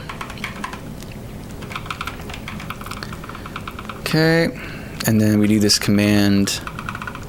We set this data for the command and then return it, but we're not doing that. We do this particular thing, or command int parameters, collider. But again, we're not dealing with commands. We're just updating the backend, the session data. So this is actually just gravy, baby. I think we're just good. Yeah, we just call this function. Perfect. Okay, what's the next error? Let me catch up in chat too. Oh! Well, this is... Okay. This is cool that it runs, bad that we're not getting it's bad because we're not getting we're not seeing a thing. We don't see anything at all. That's not good. That means our loading is not loading. Let me check my file. We don't have a player in there, right? Yeah, we don't. We also got rid of the update function. Hopefully, is there anything of significance in the update function? Did I do rendering in that? I'm pretty sure I did. I'm pretty sure I didn't, but maybe I actually should have. Or maybe there's like an init thing I need to do that I haven't done. Yeah, we're doing Vim key bindings. Keep pushing. Thank you, Kaya. I appreciate it, man. English, please. You read chat? Yeah, I do read chat sometimes. Low speak English, sir. It's all good, man. I appreciate it. You know, we can do some Google translating.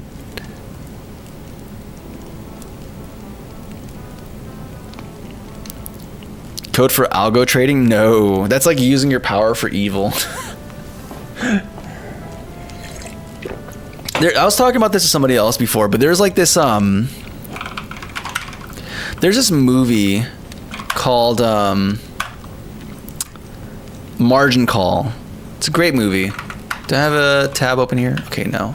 I can just go here. There's this movie, and it's about the 2008 financial crisis from the perspective of a big financial institute that needs to dump all these bad securities that they have. And they fire an employee at the very beginning, and they spend the whole movie trying to find him because he's the only person who's aware of this and could cause that has a lot of ramifications that can happen. And when they finally find him, he talks about how he used to be an engineer, a civil engineer, and he built a bridge, and how eventually he left that profession to work in the financial institute.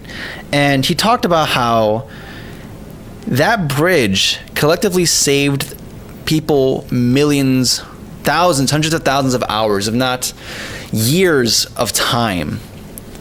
And how this bridge he built had a way bigger positive impact to humanity compared to his work within the financial sector. And it just kind of blew my mind, because I'm like, it's kind of crazy how much of a brain drain the financial sector is. How much, because if you look at like for C++ jobs, a lot of what you see is going to be algo trading, you know, high speed frequency trading. And it's always in demand, and it always pays way more than, like, you know, regular work. And it's like, it's kind of nuts, man. It's like, oh my goodness, yeah. So yeah, in my brain, in my mind, it's like, okay, that's like the dark side. That's like the money, the money side. Oh man. It was Kevin Spacey. Yep. The other quant was a rocket scientist. Yep. Exactly. Good movie. Exactly. Great movie. Great movie tastes. But yeah, it's insane. It's kind of insane how so much talent, like how much social utility could be brought to humanity if like these people were in like the medical field or something like that, right? But they aren't, because that's not where the money is. So it's like, oh, that's just. Hey, what's up, Tsukade? What's going on? Konnichiwa. Mate. Is that mate or is that mo? Mota. Okay, that's katakana, I think. I don't know. I can't remember.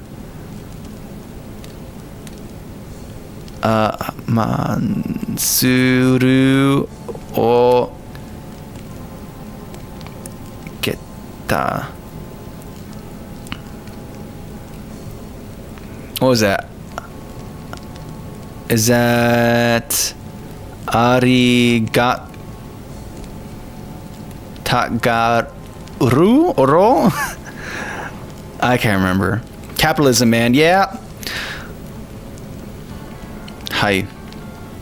Desio. Well, it's good to have you. It's good to have you. This is the second time you pop into the stream too.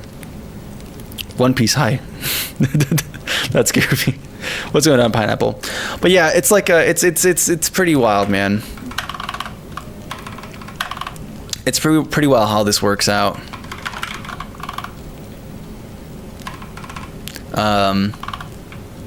So yeah, that's why like I don't want to be mean, but when I think about financial jobs and doing them, like that's just the dark side. That's the dark side.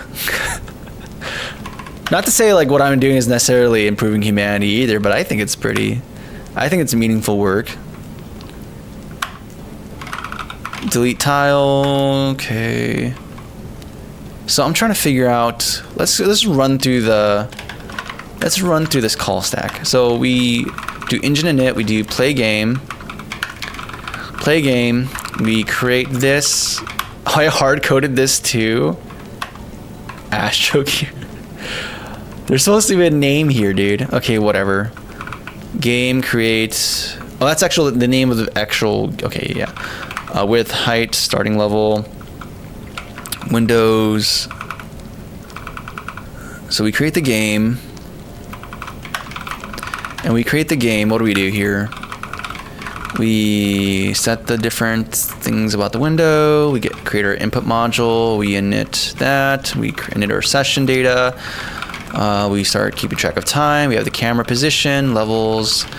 We load level to memory. So we provide the game session, game state, starting level. Okay, cool. And then there's this whole like time issue that I was trying to deal with. Load level from string. And then what do we do here? We have a buffer, string stream, and then we parse each string from the file, and then we process a line from that file. If the line's empty, we return. Otherwise, we do the token, we do this, we do that. We do float position this, and then we go through the types, but this game only supports a tile type, so maybe we'll expand it later, but for right now, this is all we do. And then from here, we create a tile from this. So in fact, we can modify this to be more specific about what it's creating. So we create a tile from the sessions. We have a point, reference a state. We have the position of said tile, and then yeah, so everything's fine here. And then within this function that we call create tile, what do we do here? So we set the tile is active true. Tile mesh session, we request a quad. We reserve an animator in case it's an animated tile. We play the animation that may be there with an arbitrary speed. That's going to be fixed later. We do a texture size divided by pixel size thing. Okay. Texture columns. Oh yeah, to match animation. We have our request transform. We register a shader for it, so we get the default vertex shader and the default fragment shader. We do tile.mesh. We assign it to here directly. Yeah. Tile.transform. We pass this data in there. Then we set the texture in the renderer. We enable the shader. Tile.texture, assign tile.texture, yep. Do we ever assign it into the level state? I think we don't actually. Yeah, I think we never do that. So maybe that's the issue here. Level dot tiles.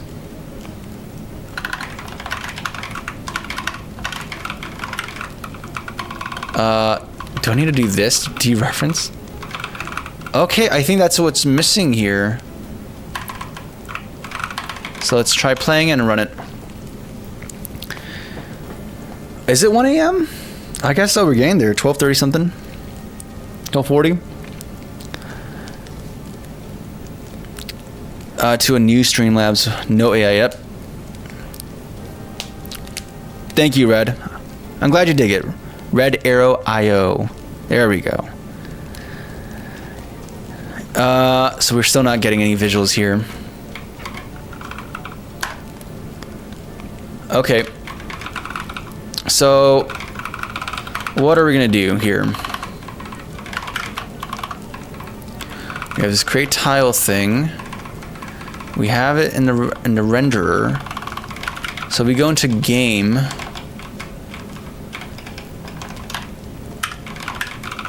So we load level from memory, and we're gonna assume that this is the level data there. In fact, we can even do a cout. I should make my own print so I can add, I mean, I don't know. Maybe not telemetry, but at least logging. Does it support this? Do you support this? C++? No, you don't. You don't support that. Tile count.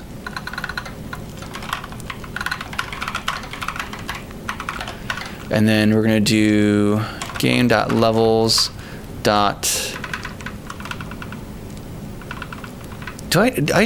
don't have a function for this, do I?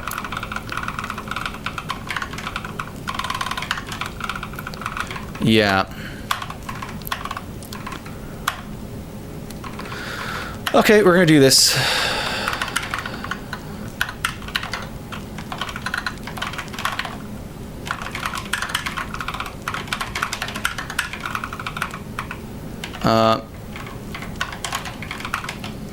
Get tile count.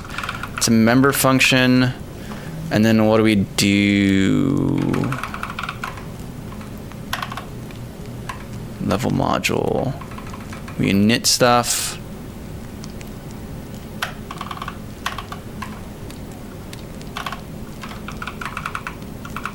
Wait, what am I seeing here? Name to date. Name to data. Wait, what? Oh, this is different. This is like oh, this is like a.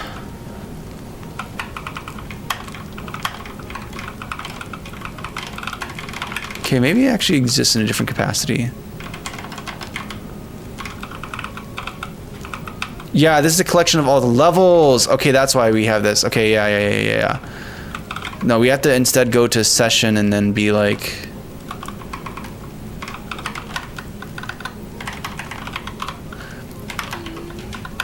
Session.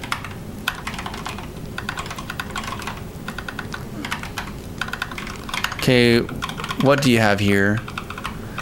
You have shader modules, mesh module, animator containers, render module, transfer registry, collision module, texture registry, but no. Gosh, am I forgetting how this is designed? There's save data, but we're not saving anything there. We have this, but this just keeps tracks of the levels, like the actual, like the file to a string.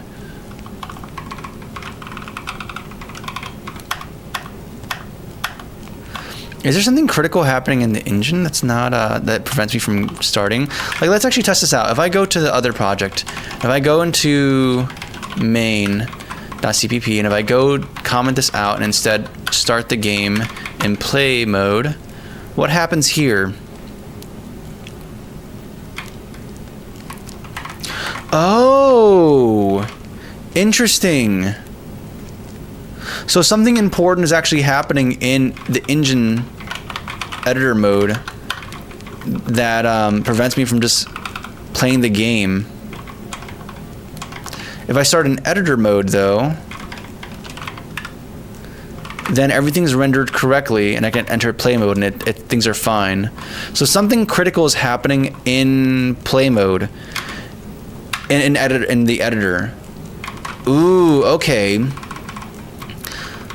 Now we're getting somewhere. So what happens there that doesn't happen in play mode? So we enter editor. Something's happening in this function call. We initialize editor. This is probably where the things are happening. And then we play a game or exit. Oh, and then we run editor. So either something's happening here or here. If we run here on initialize, what do? We do stuff. Yeah. Session init. So let's actually cross compare this. So let's go to game. And where is it? Is there an init function? There's a create function, but there's no init. There's just run. So that, okay, that's a first warning sign. That's a warning sign. So what does that mean then? Well, let's continue comparing. So we have initialize. We do editor.levels equals levels.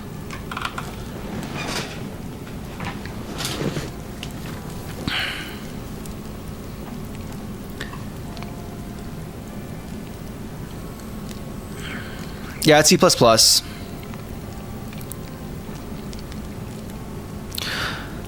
Zoom scrolling until I saw your stream? So I have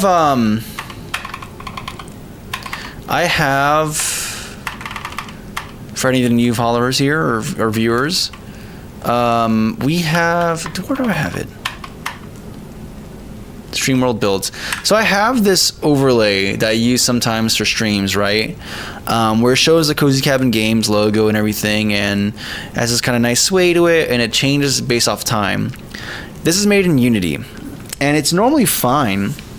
However, what's sort of happening is that if I have this running, and let's say I open up like I have another Unity engine instance for like a project I'm working on, it goes from running at 30 FPS, the project, to running at 30, or it goes from running at 300 FPS to like 30 FPS, and it's kind of ridiculous.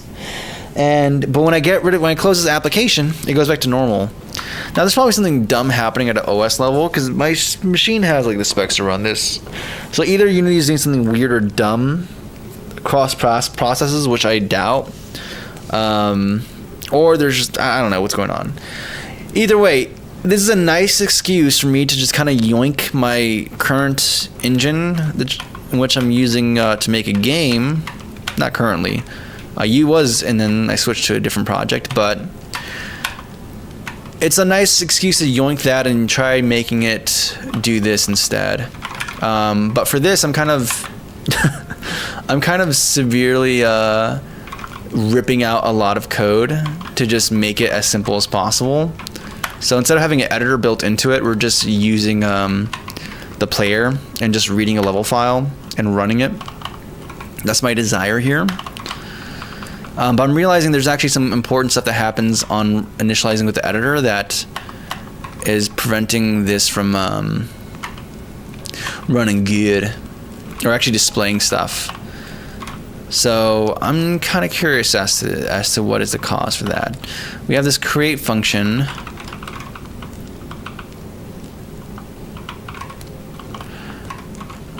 which is we do things in a weird way, because usually it's like stack alloc only data, but in this event I think it may not be fine. We're gonna find out.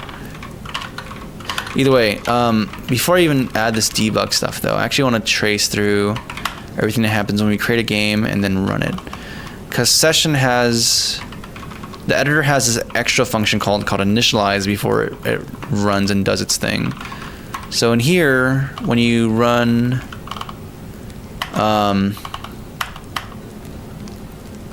let's see what we have here. Yeah, when you run,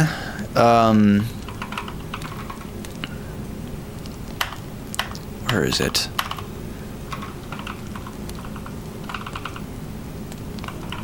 Let's see here.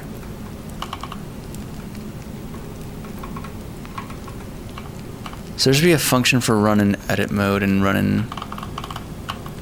Oh, this is game. Yeah, okay, here's what I want to go to. Go to engine. Yeah, here we go, okay. So when you play game, it just has this basic function of, validate that the mode is correct. We create the game, and then we run it simply. But over here, we have this other thing that happens, and when we enter it from editor, not only do we create the editor at some point. Is that what this is doing? Is it just...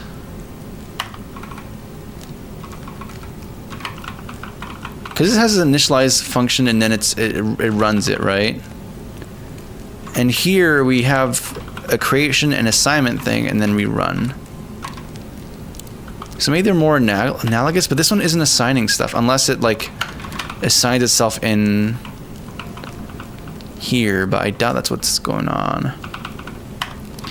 Either way, I think there's something happening in this function that isn't happening in this one here when we do run, or even create. Like we have the game name set, the width, height, levels, level, and then we do the input module to get instance, and then init, and then we do session.init. And what does this do here? Similar stuff though. It does editor state, initializes editor state.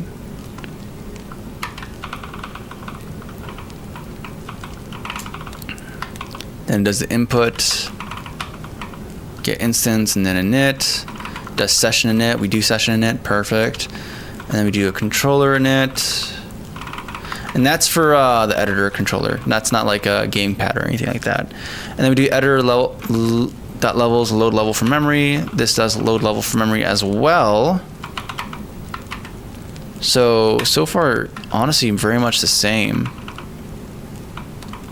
within this creation function. And then what do we do here? And that's like something I was debugging before, which is not relevant to this. And then we have run, which is going to be, yeah, more dumb stuff I was doing.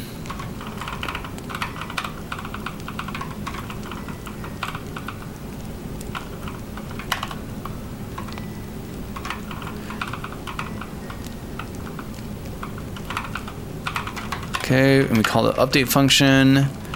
This does some time things. And then we do module updates. This is session.animators.update. And then session render. Yeah. Why do I feel like this is maybe just not assigning the level state?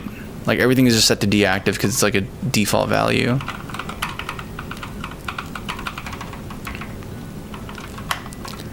Like this almost feels like this is the case.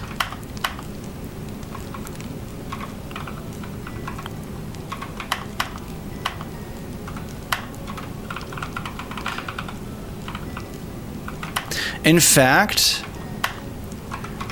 I think this might be having that issue where we create this temporary allocation of game, initialize some values, and then like return a copy of it. But then because it's like I had this thing before too.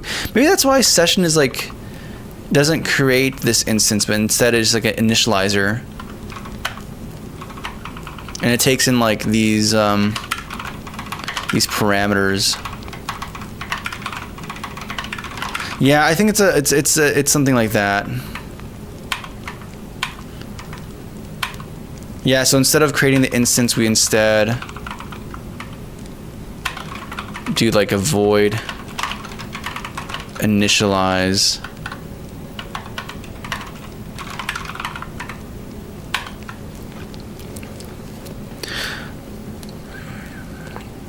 Nah, man, I love it, dude. What are you making? What are you making? Here. This is made in Unity. I'm remaking this in my own engine. That's a TLDR. That's a TLDR. Just the stream overlay. We made it my own thing. That's all we're doing.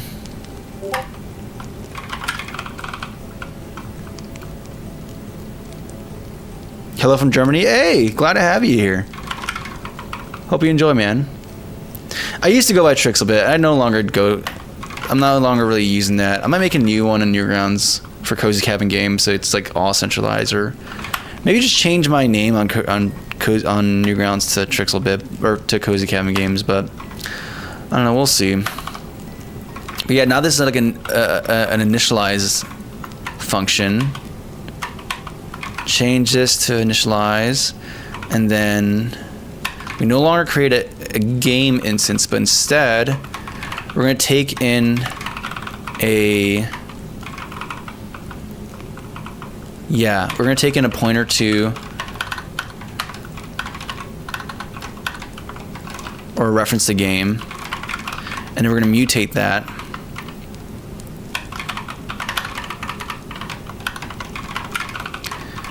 And then now we can actually modify this,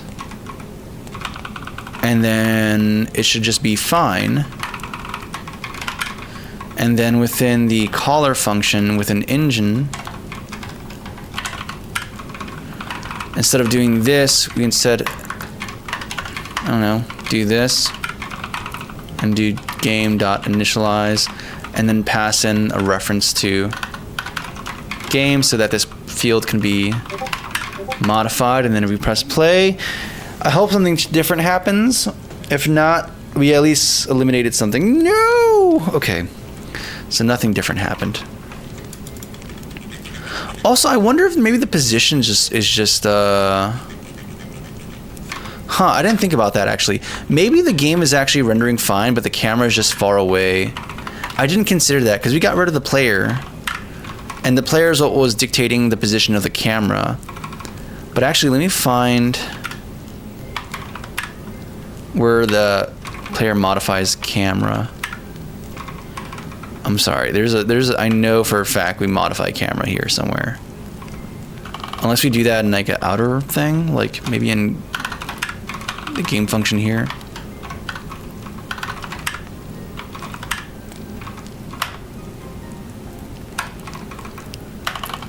Or it's an update. The update function, what do? We do this stuff. Input, yeah. So what do we do here? We do update, we do frame, we do level state update. Anything with the camera? No.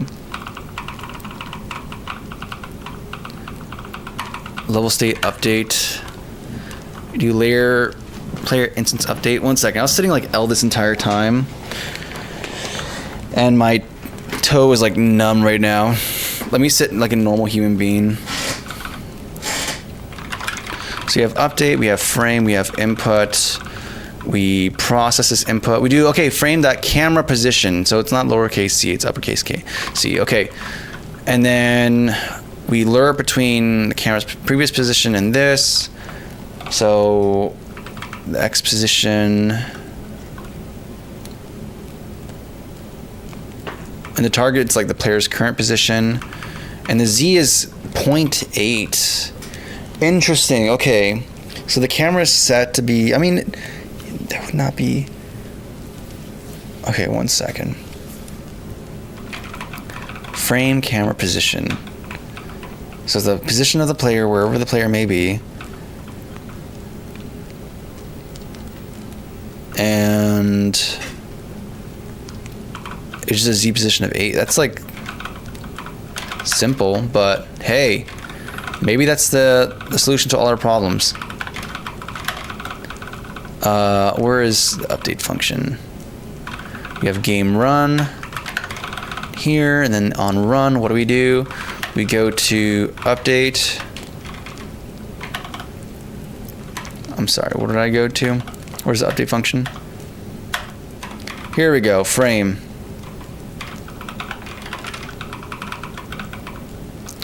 And then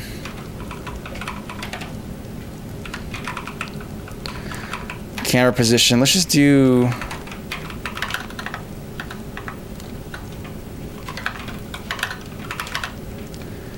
in fact, I wonder what actually what am I doing? This is supposed to be float 3.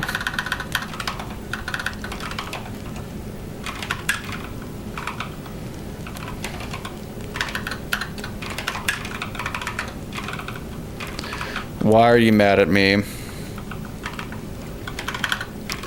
Why doth thy not like this? No, that's not going to change things.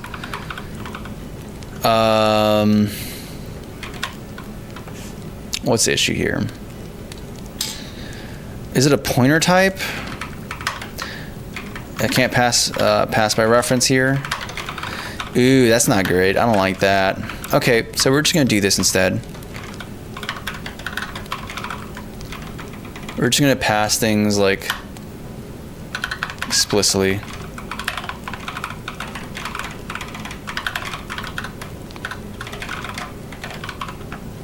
.8.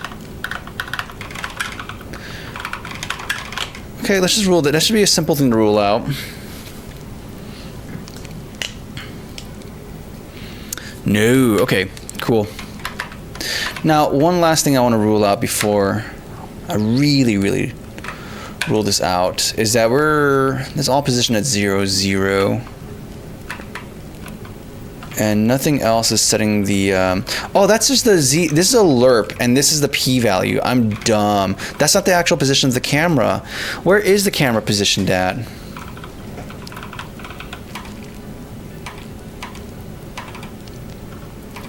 Where do we set the camera? Yeah, I'm done. I realize like that's not a flow. That's a lerp function. Oh, in which case, let's see where camera position is set initially.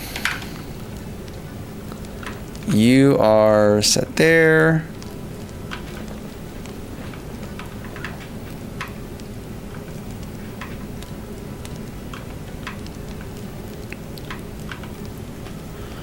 Or we're assigning the X value.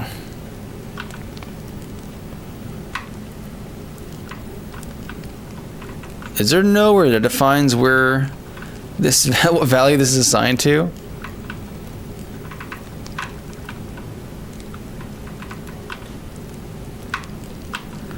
Or I guess this dictates it okay. So wait. So cam position is this guy determines what the position is. So we actually just don't initialize it ever. We just let it be uninitialized and then let the player update it willy-nilly. Oh, that's pretty funny actually. So out of curiosity, where doth thou player be?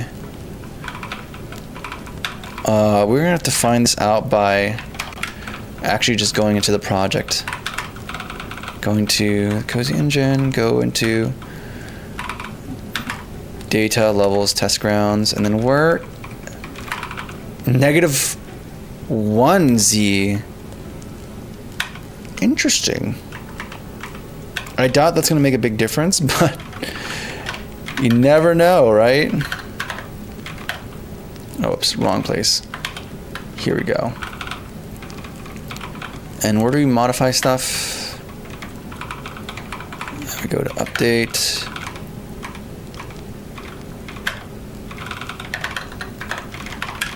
This could be the make all, break all. Probably not. Yep, still not. Okay.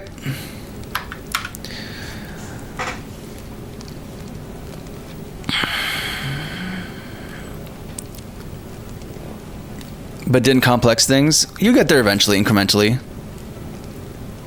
There's like 3 possible countries. What's going on? Game dev usually. Today we're just doing something. Yeah, it's my own engine, though. It's not for a game. We're doing like a stream overlay rework. And then going from there.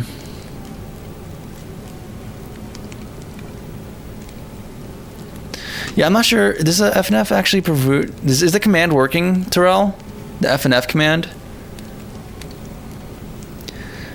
I decided to push this my way. Hey, man, I appreciate it, Salty. Thank you, man.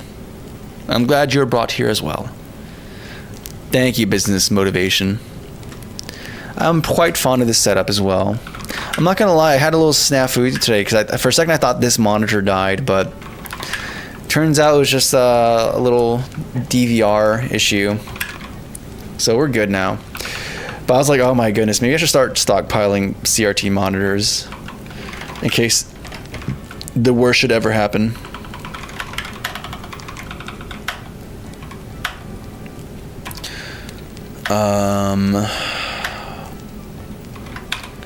Okay, let's start ruling out some stuff.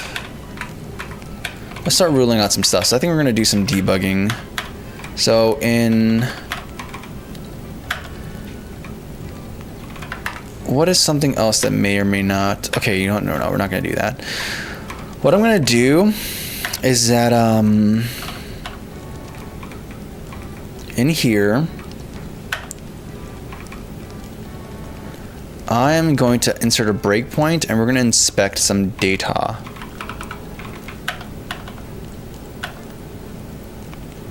So we have session. So I believe I should be able to just...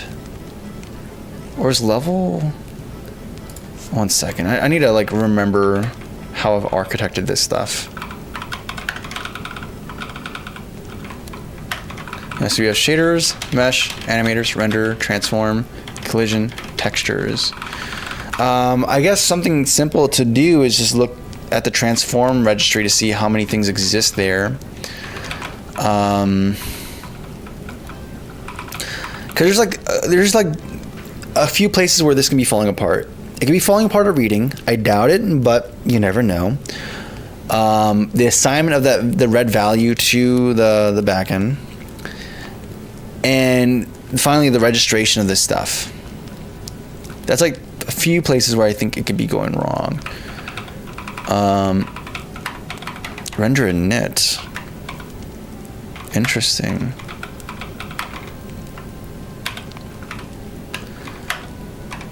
So I want to get a better feel for this stuff. I think what I'm going to just do is what I'm going to do is just add a breakpoint and just see what is the current state of this stuff. So in game, actually let's look after we load level from memory.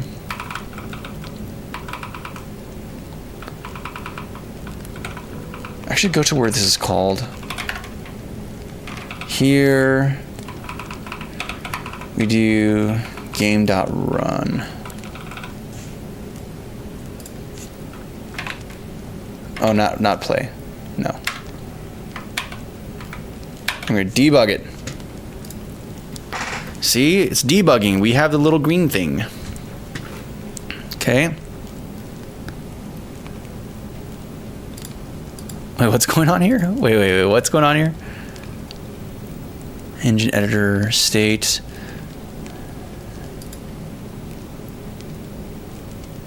Evaluate expression.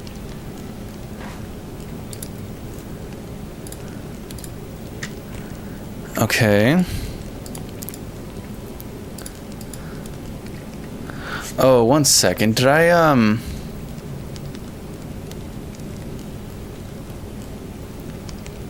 Wait, where did this halted here, right? Yeah.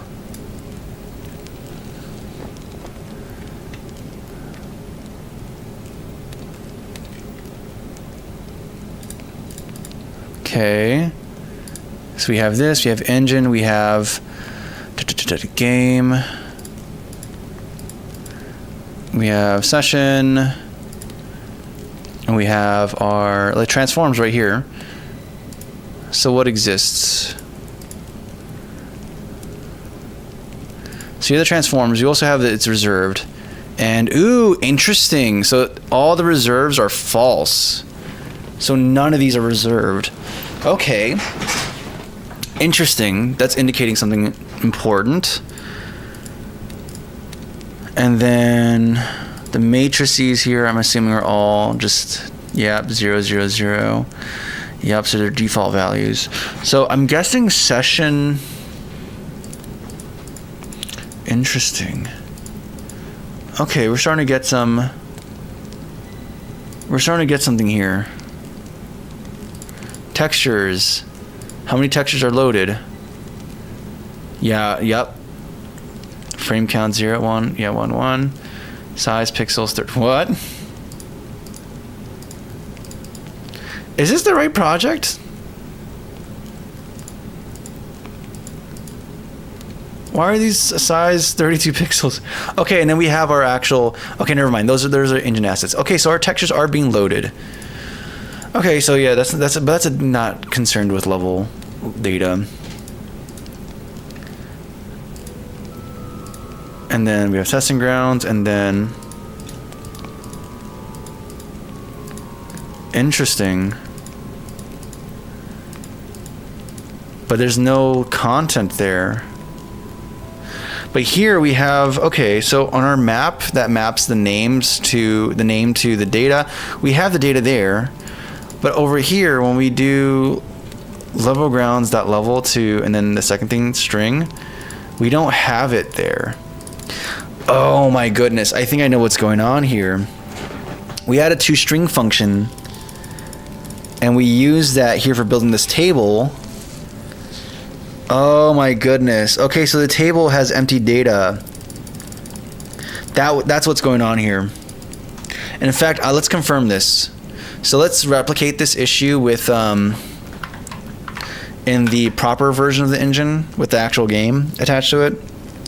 Game, quote unquote. So it's not. Let's do debug mode. And where did I insert this? I inserted this at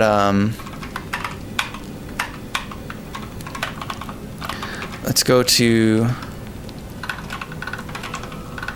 game, and if we go to so run engine status, we call the update function. Actually, even before we do that, before we even get that, where is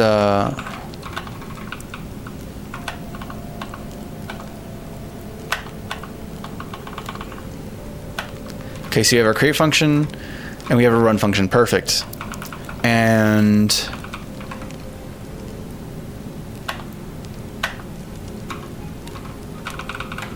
let's go here. This is going to be called here. Yep. So we're going to add a breakpoint here.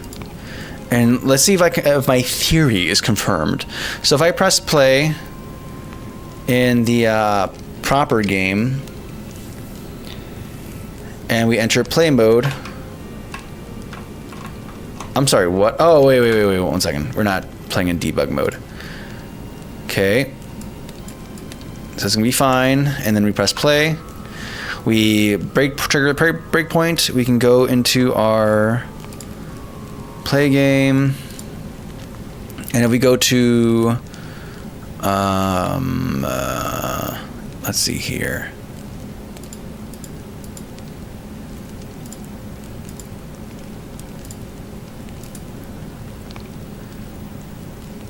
I'm sorry, what? No state, no symbol? Wait, I can't even get all the data here.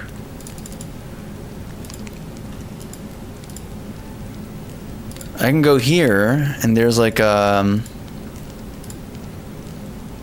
response and stuff, but I don't see actual. Yeah, I don't see the data I'm looking for. Let's try stepping over. Pause. No symbol, engine, and current context. That's odd. There's this though. That's nothing. Game, update.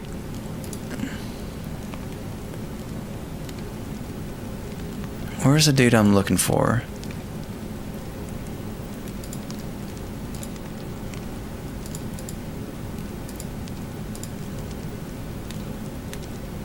Huh. I simply wish to look at my data. It won't let me. It won't let me. It says no. But in the other project, it said it was fine.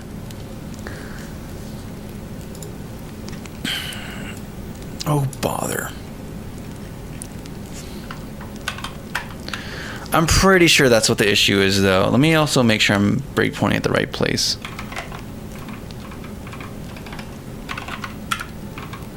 Yep, game engine not run, or game.run. Same location, different behavior. Very weird. I wonder if it's due to the way we initialize this.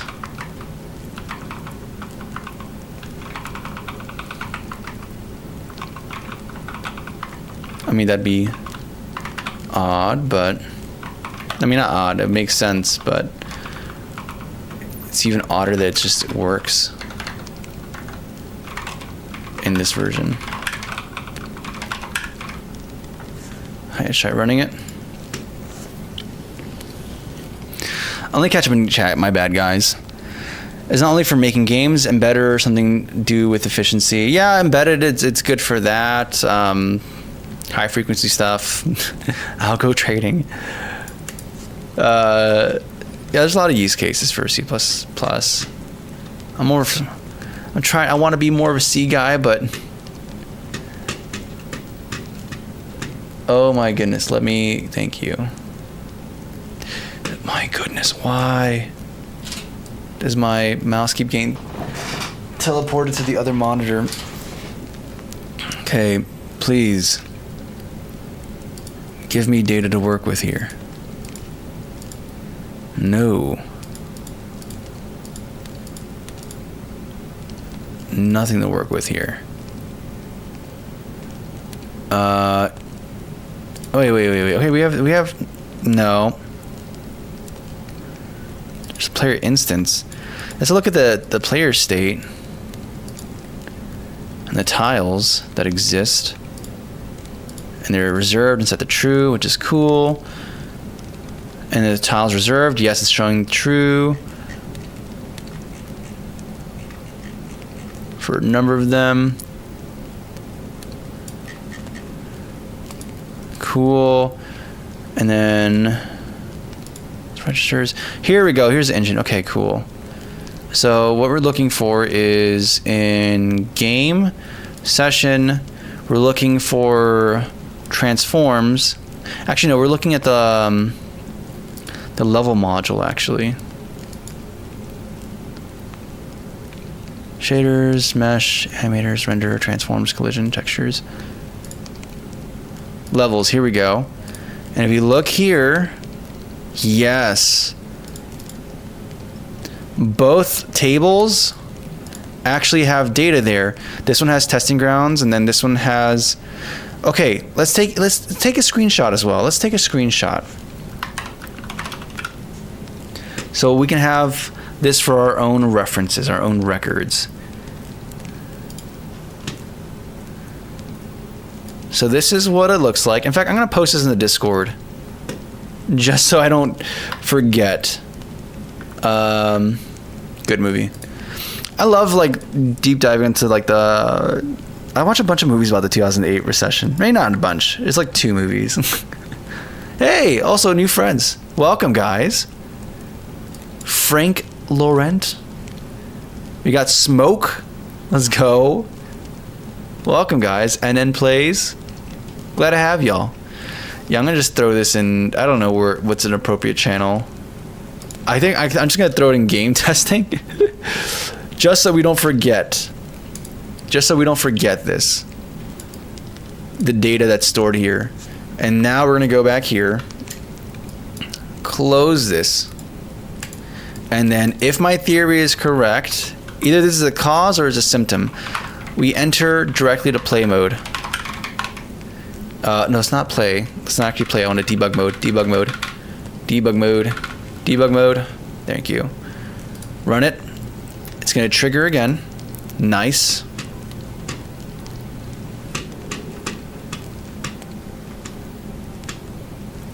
Oh my goodness. My mouse keeps teleporting to the third monitor. I don't know why.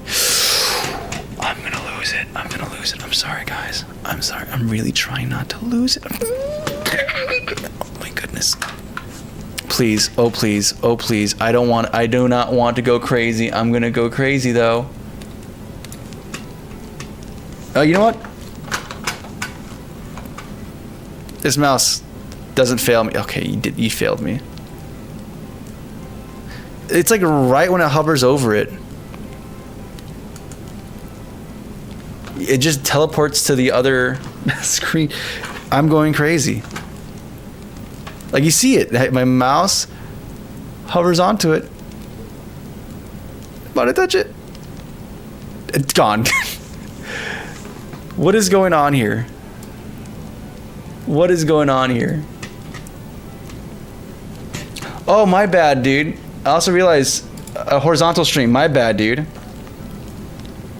Yeah, I play games. I wanted to play Skyrim today, but Yeah, sorry, Salty, Prime, O1, Simplify, Red Prince Media. I'm sorry, dude. I realized I had the RuneScape music background music, and that covered chat, so my bad. I'm sorry, horizontal people. My bad. All right, but then we triggered this. The issue happens, I believe. Or we know it happens. And if we go into main, and we go into engine, and we go into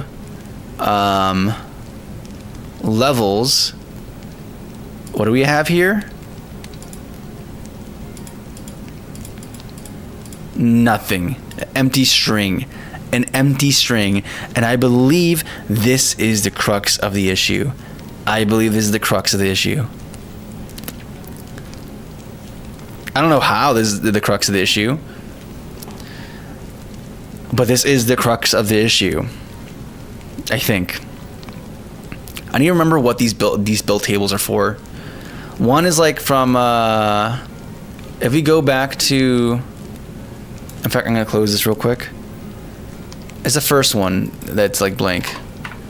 If we go back to Discord, this one has a name to the actual full file path, the file data. And this one has test grounds and then like to its name and engine. So this is the one that's the problematic one, is taking the data from the file and chucking it in here. For some reason, that's just not happening when we enter play mode. That's important because when we load, we actually don't load from the files. We actually load from this string that's cached in memory. That's a little bit of a problem. Oh, so what's going on, Tremerka? Good to have you here. Incoming. Lily, we survived. We overcame. We lived. What are repos? Repos are like they're like a save file in a game. Like if you play a game like Skyrim, for example, you have like a save game, and as you play through the game, they're like a save file, right? But then in Skyrim, you might know that like you have multiple saves for one, like, in fact, the save is not the best way of thinking about it. A repo is like a collection of all the saves you have for a game. And like Skyrim, you have a campaign, right? And you might be playing it one way, and you make a bunch of saves while you're doing that. And then maybe you make a mistake so you can roll back to the other save. Or maybe you start making some changes and playing a different route. So you still have your main save, but then you make another like line of saves that are meant to like maybe be the dark timeline you're enacting versus your main good person timeline. That's kind of what a repo is for programming, where I have like you have a log of all the versions of your application. So like even for let's say for like for this one, MiniQuest, right? This Rust game engine, I can actually have Git on here, and you can like it's this is the repo, and you can do git log, and you see all the changes I've done to it. Data orientation on this date, and then we did correct camera view matrix the other day in Pixel Space, and entry rework, and all this kind of stuff. And the cool thing is you can actually revert the application back to these versions and actually just use it as it was. And there's more to it. You can make branches, but that's what a repo is. It's basically like a save game. You're basically like Sans from Undertale, where you just have access to all these different saves that you can load at any given time, which is kind of important when you want to have like reliability and freedom to do changes. Proud of you. Thank you, Lily. We breathe. Save your project, either public or private, onto something like GitHub so that you don't have to go back. Your system configuration, I mean, what part? They're all on so if you guys are interested, right, on my setup, I do have a Codeberg. Codeberg.org/cozycabingames. Just Cozy Cabin Games. And I have some repos there with my configs I use for Linux. I have my PyCom. I have my i3 configuration there. And I don't have my terminal theme on there, but I'm probably going to move it sometime soon from GitHub to here. But yeah. And then I have like private repositories like for my dev kit for Unity and my current game, my game in 3 weeks project, FNF. So that's like your little crash course about it. So the questions I was encountering, which is testing grounds. We need to find out how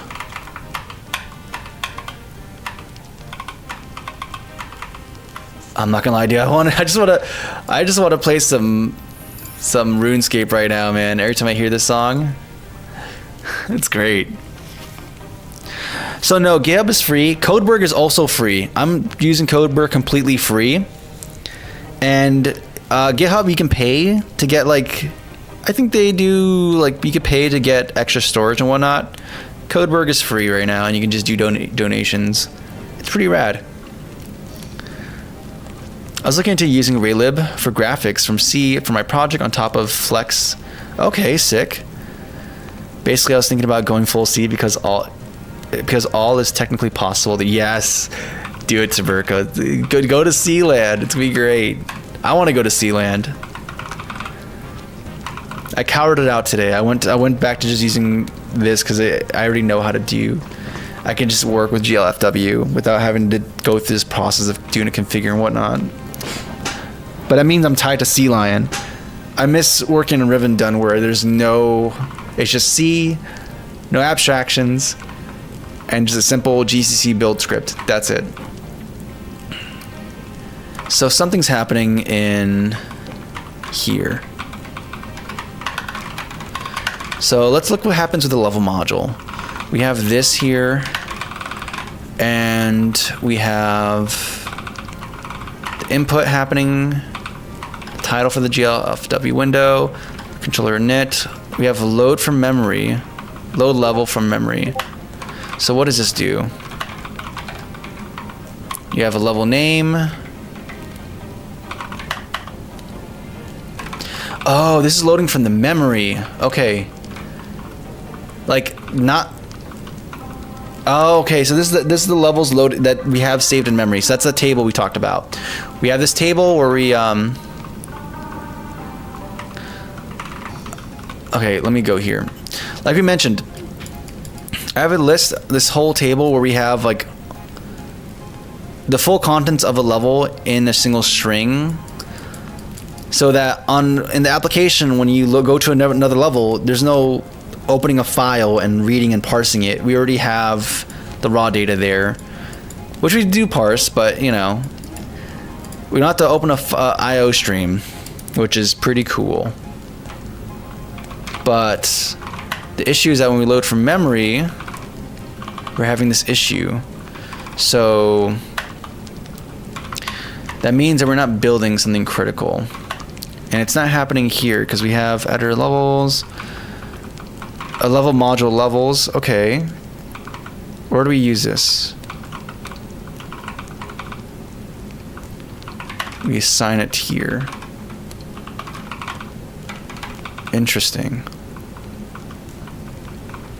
Do we not do that in our game function? We have initialize, we have the levels. Do we initialize, assign it? We assign it, okay. So the next logical question I have is, do we ever actually construct the level module? Or are we just kind of, it's a pointer. So game initialize. And I don't see anything here that's doing that, so let's look to see if the game on init.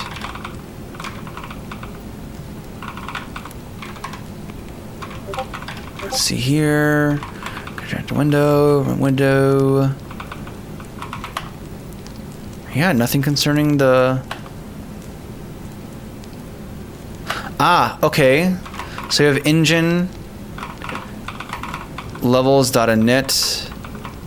So we create a new instance. We init it here. So is this not? And this should be actually called every time. So okay. Level directory, entry path, entry sorted by name. Okay, we do the whole building stuff here.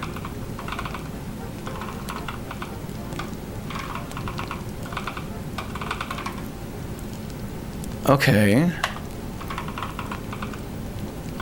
So actually, now that I think about it, the error we have still has an entry. There's an entry that exists here, and there's an entry that exists here, which means that the content is empty. So we actually do execute this. So it's okay. So it's not a matter of this not getting executed. So something's happening in terms of the content reading. So what happens? String contents get line. We continue on our way. And then we insert it. Or we add it, or we concatenate it to here, and then continue, and then... So this is just somehow empty. I wonder if, like... Does me having this open here cause issues? I doubt that's the case, but... I've seen this before. GitHub integrations, all their IDs. Yeah, it's pretty nice. I don't really use it though. I like just command line terminal. Okay, now.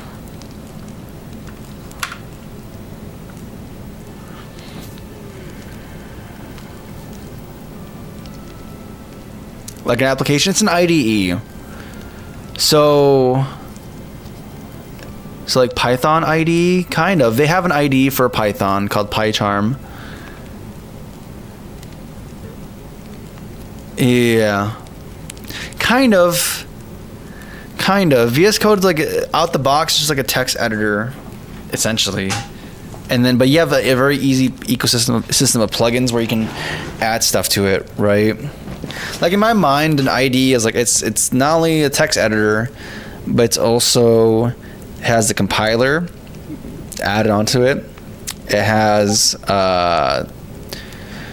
debugging tools of various types, and then usually you want to have nice in-depth things for refactoring, IntelliSense, like that kind of thing.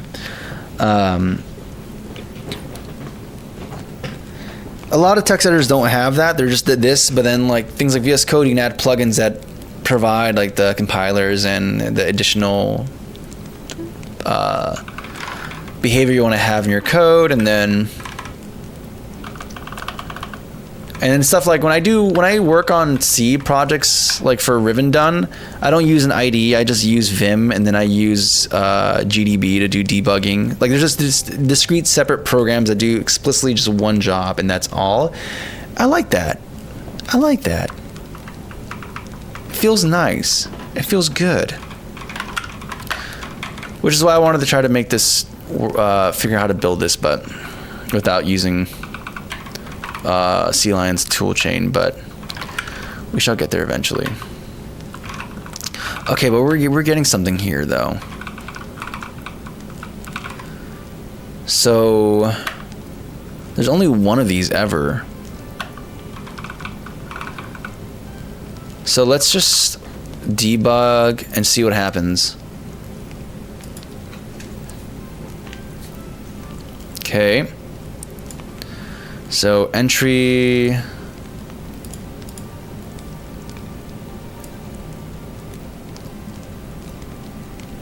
So we have levels. I'm sorry, what? Init. Okay, so we built a list of names. Our first entry is this, and then we step over. Extension. Step over here to string. So this is the raw file name. which is levels, testing grounds dot level. Cool. Where's my debugger? Did I move it too low? Oh no, did I move it too low? Oh no, it's okay, it's there. So next we step over that. And then we check to see if it's not of the correct extension type. It is, so we should bypass that. Right now name original is like just blank. So we get the stem. Now it's assigned to testing grounds. Cool. Then we go to here, we open a file stream. Okay. Cool. Open here. Content is empty. We're going to be concatenating stuff to it. We do get line. And we do get the line actually, so that there's actual data there we're reading. So it should not be empty. If line is empty, it goes to, yeah, it doesn't continue. It continues down here, does the concatenation. Continue doing that. And then we insert this here.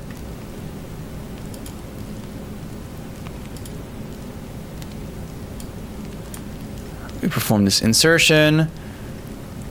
So contents, okay. And then we print out that we loaded this level into memory.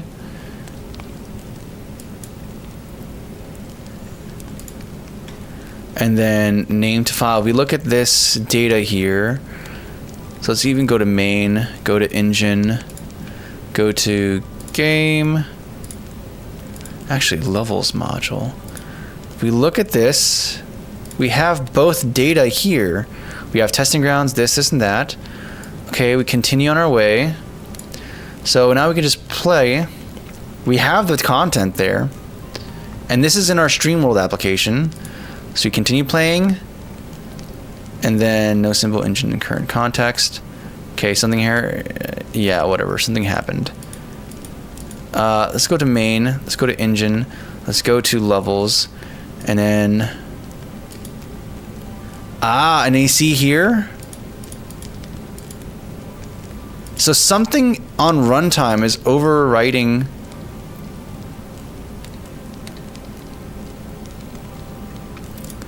I'm sorry, what? Name to data. And we have this. We have an empty entry here.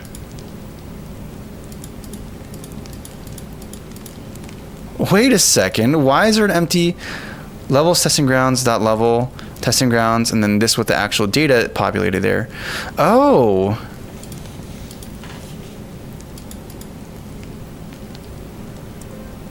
So this may not even be the issue. Unless we're calling this.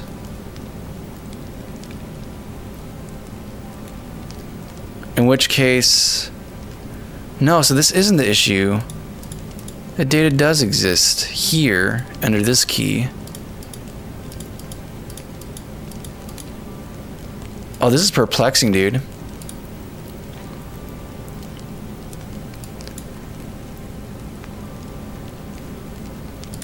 All right, let me look at the state of the application again.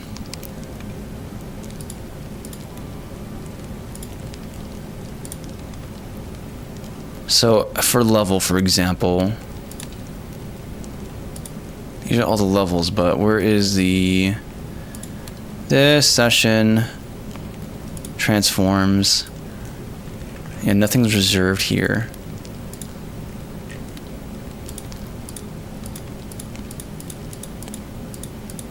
So let me trace through something else. Let's go to where we load the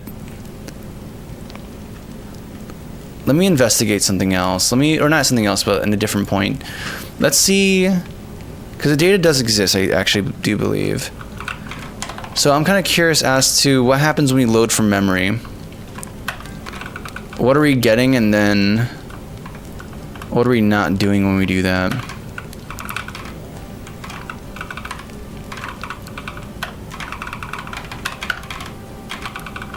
This is where the breakpoint is.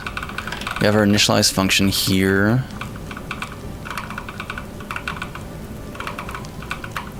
It's still odd there's like an empty entry there, but I don't actually think that's causing the issues because we call based off of the name, not the full name. Unless we do. That'd be weird though. In fact, actually, let me...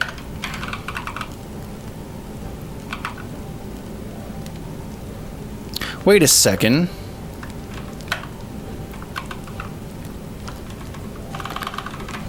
Wait a second. Oh my goodness! Is this really it? Is it the fact that we're calling we gave this instead of this? Oh my goodness. If that was the issue... If that was the issue, I'm gonna be so... No, that can't be the issue. I mean, there's something very critically wrong too, if that's the issue.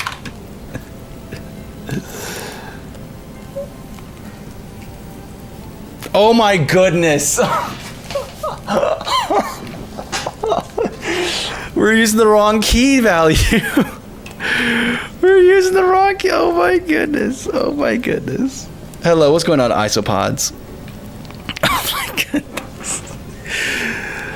So, this entire time, there was we gutted a bunch of the application code, and that was not the issue at all. The issue was that, first of all, I'm being too permissive, but also it was the fact that we just called the wrong level name here on Play Game. You did it, yes, we did it. It was just dumb. Oh my goodness, man. That was so freaking dumb. That was so dumb. Oh my goodness.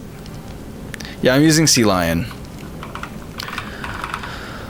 Oh my goodness. Okay, we got that. Okay, so we can start doing some actual fun things. How long was that debugging for? We're at 3 hours right now, so it's like we spent 2 hours just debugging this stupid thing. We can actually start working on making the level actually cool and pretty now, which is fun. I like that. I like making pretty level. Let's do that. Textures. So we have T_sky day and then sky night. Okay, cool.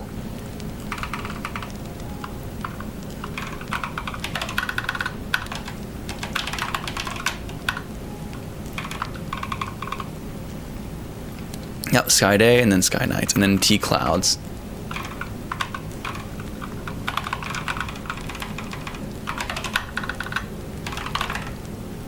I'm not gonna lie, I feel a little bit mad, dude. I feel like that was such a waste of time. It's like the fact that I had it right. That's the thing that, like, I was right. It was just something. Oh my goodness. Whatever. It's fine. Parker, so is this what a repo could be used for? Like you described earlier, you made a bunch of changes, and once you discover the real issue, you can go back to previous. I mean, it's easy to do that too. You can also do that. Like you can make a bunch of changes and then like revert all the changes you made to the last commit you did. I've done that a bunch. You can also just make a branch to test something and, you know, keep it alive for a while. I think like GitHub has a cool little node graph thing that shows you how it works. Hey, now we're starting to get somewhere. I need to fix some of these textures, but we're starting to get somewhere. Yeah, if I can go here to better illustrate this. Does Codeberg have a node graph? I don't think I've made any branches actually. I wonder if actually this includes history. Let's see here. There's activity. Let's see here.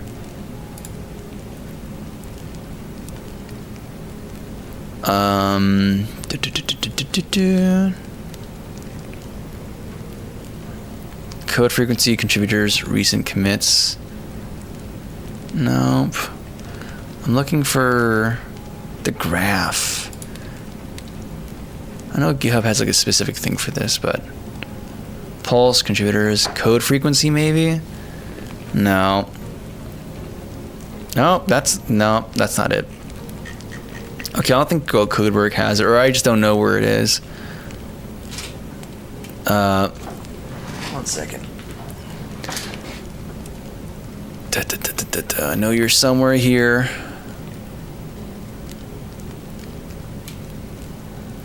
Okay, there's branches. Does it show the visuals of branches?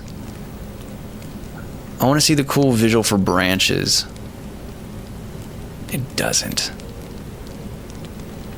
New pull request. Nope.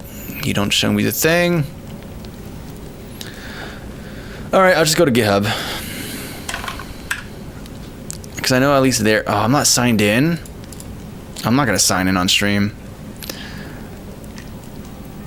You're tearing me apart, Lisa. But it's like literally like a branch, like a tree branch. We have like a main one, and then you have ones that shoot off, and then maybe they come back into the fold. That's unlike real life trees, but sometimes it goes like this, or sometimes it stays there and it just dies eventually. Or maybe you have it there for like, hey, this is the current version of the application, but then I'm going to make a branch that's just meant to indicate, hey, this is where it was when we released it for, I don't know, maybe a demo, or maybe for a release, 1 point something release of the game, and then maybe things continue, and then you make another branch for like, hey, this is the 2.5 version release or something. Or maybe you do versions based off of like platforms.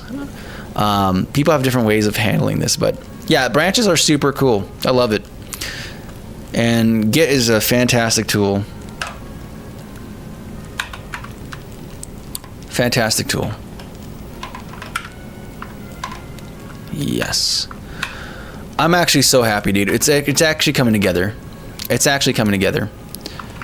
Let me continue kind of making this look more better, and we're gonna have to like scale these up though like crazy. Like the further back it is, the bigger it scales up. That's easy to do though. I think that's gonna be pretty straightforward. I just want to get the appropriate size first, and then we'll go from there.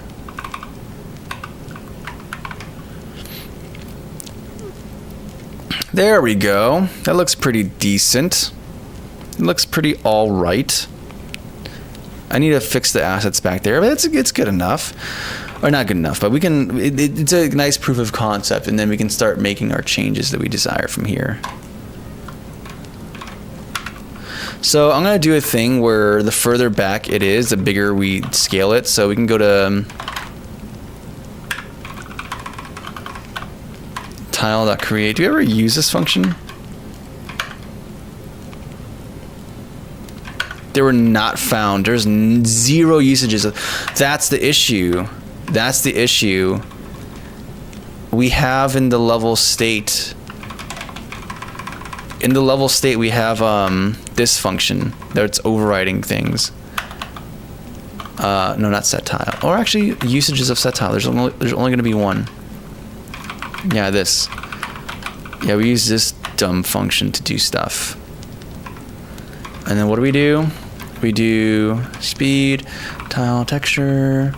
Where's the transform? Here we go. Request size. Yeah, and we have size from where? Size equals texture size. Yeah, that's because that's for animations. But then we're also going to do a thing where it's going to be the further away, the bigger it is. So it's just going to be a coefficient, I think it's negative though. So I think we're gonna do a positive thing for this. So we'll do tile dot, or no, just size equals times equals position dot z.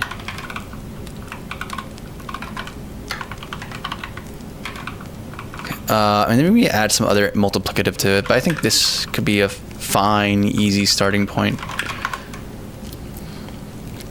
Well, Lang C++. Nah, we don't do that here.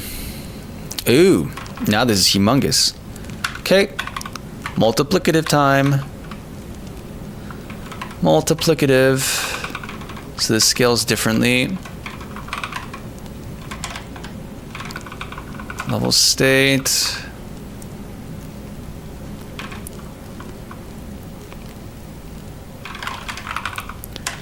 Player, level state, tile. Yeah, we're gonna add our little coefficient here. In level, yep. Actually, I wanna do this.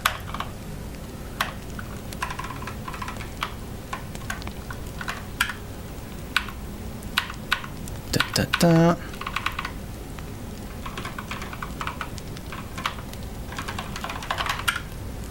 Here's a function. So we want to add a coefficient to this, maybe like times, so it doesn't scale like that. Maybe start with 0.2f, run it. Yeah, Terrell's awesome, dude. I love it. I really appreciate it, man. Thank you. Rust is not great, honestly, though. I've done Rust. I wrote this engine in Rust initially. It's fine if you believe if you conform your thinking to what they define as good programming or safe programming, but I find to do the things I want to do, I end up writing so much unsafe Rust that it's just not worth using Rust. And if I do use the idiomatic Rust structures and things that they desire, you just end up with something that's not as concise, nor you end up sacrificing some performance for it.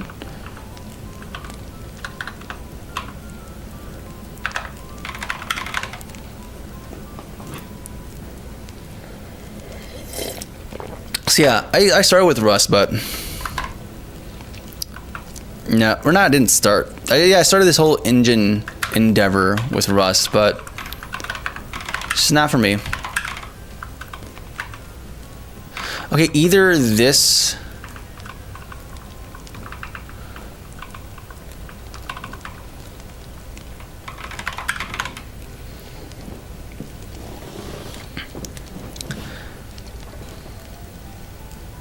I'll be doing 2 to 3 bare bones demos for my project on different stacks. 1 C, 2 Julia, interesting. 3 game engine, just to get a feel of what works and why. Yeah, I think that's a good way to go about it. It's also just very fun to, and this is a negative coefficient, so we can make this negative to invert that. But that's actually a really cool way to go about it. In fact, I'm kind of interested in checking how this works. Hey, you see this, guys? You see this? Now, you can't really see much because there's no parallax because the camera is fixed and there's no movement. But we're going to find out now how it looks. But now it's like, even though these are far away and there's a perspective projection matrix being used for the camera, it's gonna, it still looks like it's scaled appropriately for the image. It's pretty rad. Pretty rad. Now, that being said, what I wish to do now is I wish to have the camera move a little bit. So in our, I think in the game loop, there's a to do somewhere. Yeah, right here. We're gonna do our logic for the camera. We're gonna, instead of doing this, we're gonna do like, can I just do sine? Yeah, we're gonna do like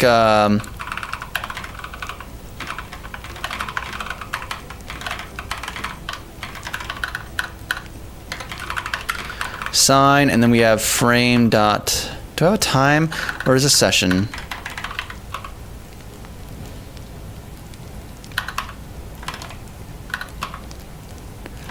Is there time? Is there not a time counter here? I think we do have. Yeah, frame start. That's for calculating delta times. But I need to have a global clock timer here, and I'm surprised I don't have one. I'm pretty sure I thought I did have one for when the game starts, but I'm guessing we just don't. Odd. Weird. Interesting. Yet scary. Frame start. Yeah, and it started an update.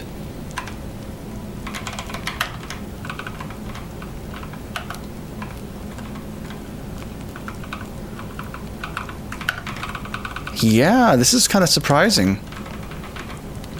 But no, I just calculated the delta time.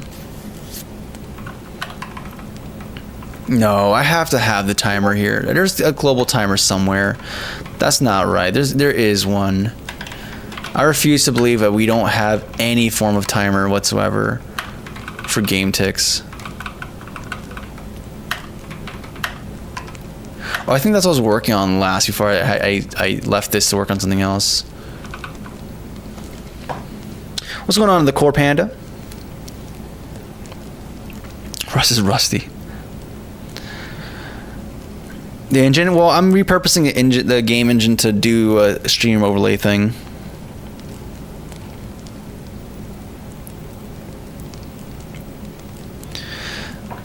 Yeah, and then once I get this working, I think we're gonna be. Once we get this working,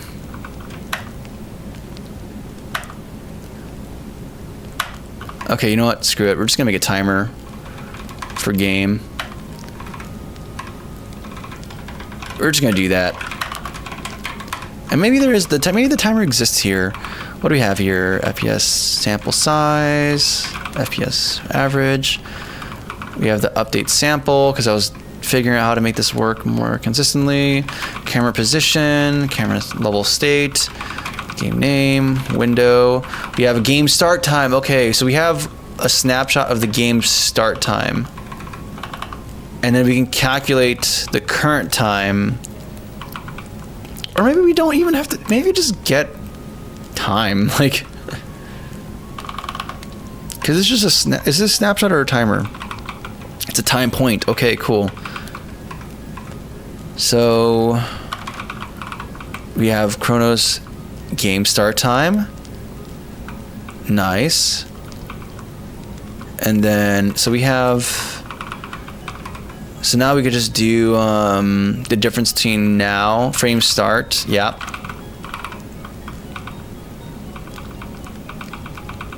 Yeah, we can actually just use this.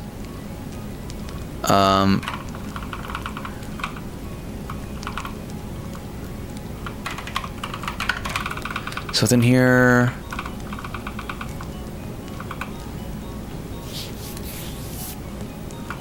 so you have clock now, cool, and then we can do I'm just gonna call it time because I don't really frame. I forgot this. It's frame start minus game start time, and that produces a duration. Of how much? I don't know. We're gonna figure out how to get the total here, and then okay, cool. So we have a duration of some sort. So within here, we can use that duration to calculate. No, it's called time. Count. Okay, we can just do that for now.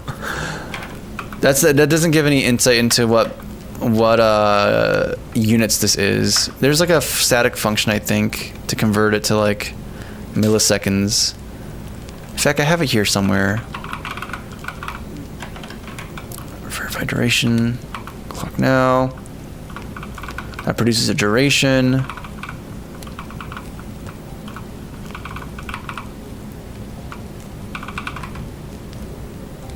Okay, I guess I don't have it here.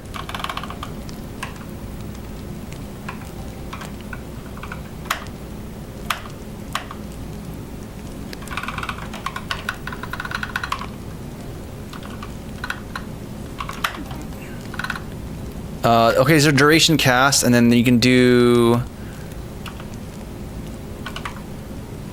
to milliseconds. Okay, cool. And then you can do count, I believe, and that's how you get the time. Okay, cool. I don't like. I think I'm gonna move this to be more succinct. Yeah, I think we're gonna do that. I think that's what we're just gonna do. So we go to time, and then we'll do this, a duration cast, and then 2 milliseconds, because I think that should be reasonable enough, or maybe just seconds. Oh, I don't think it's gonna do. Does it do floats?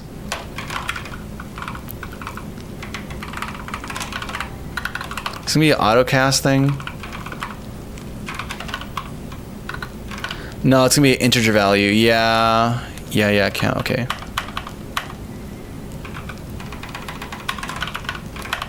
Actually, first of all, I'll do this, and then milliseconds, and then that's microseconds. That's like the total number of milliseconds. Okay, cool. And now we can just do. Instead of doing all this business, now we can just do what I really want to do, which is just time. And then we can add some other multiplicative to it to make this more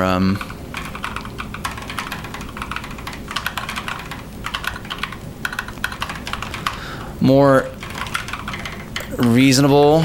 Like we can define like an amplitude. And in world space, maybe it's like 32 pixels.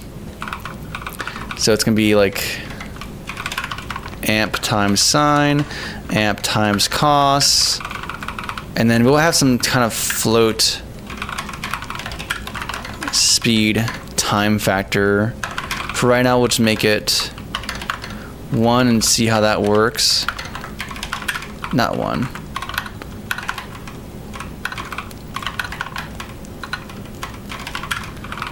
Just go from there. And let's see how this looks. Let's see how this looks.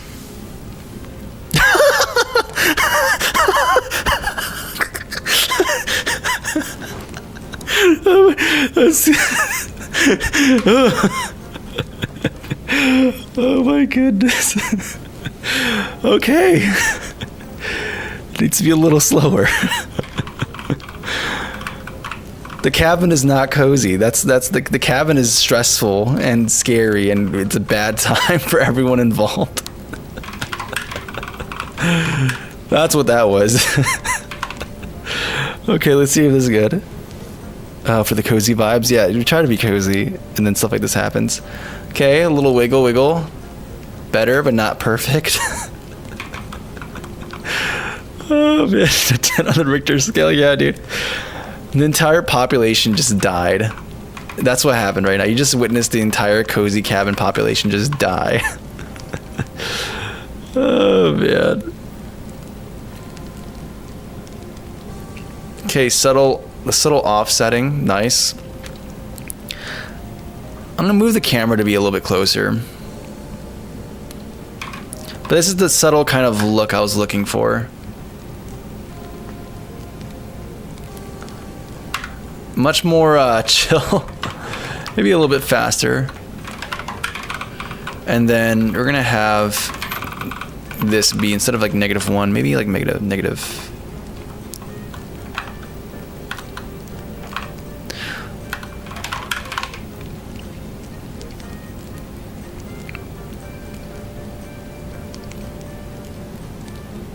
Nice.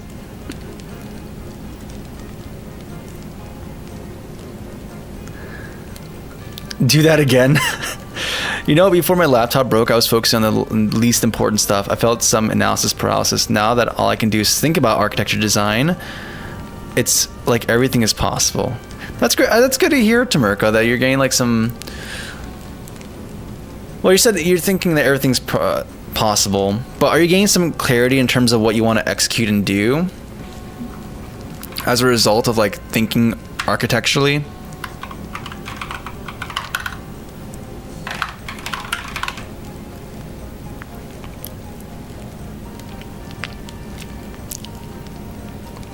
Yeah, better. And then we're gonna do some shader stuff. We're gonna do because we need to do the day-night cycles. So we're gonna have a means of having the sky and all these surfaces to be shaded differently depending on what time of day it is. So we're gonna have to look at some stuff for that. But I want to get some other things because in our version we had like a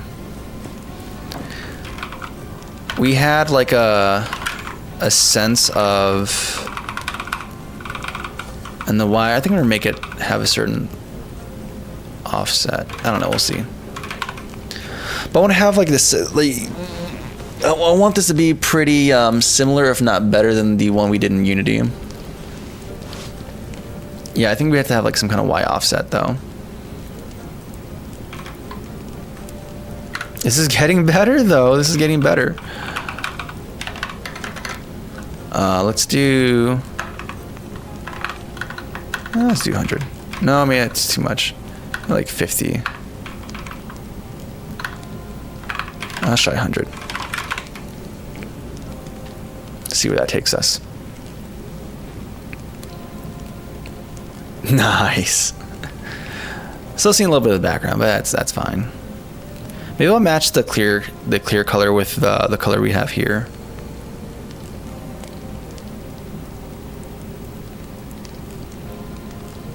Oh yeah, brother. This is coming together. I mean, also, like, if we go here, we made the texture square, so we could just... We were already paying the price of having all this memory. We could just, like, save this and just run it. No, that's the game. That's the game. Wrong one. Here we go. So it actually jiggles. That'd be kind of cool. More shakes. Commence the jiggling. Shout out to Cleft Lip and Palette folks. We love y'all. What's Palette?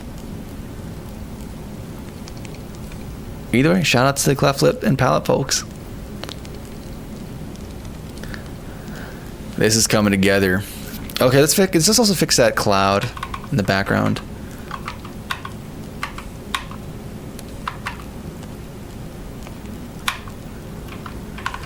In the future, I'd be cool and actually have hot reloading for assets so that I can just change it and not have to close editor, but we're not that cool. We're not that guy. We haven't done file sentry to monitor file change and accesses. We're not there yet. There's probably a good library for it. Just haven't tried using it yet. Oops.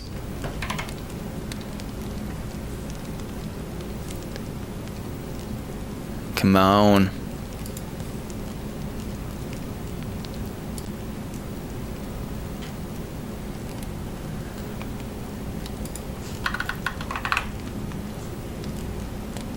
There we go. Very nice. Save. Oh, you're still running?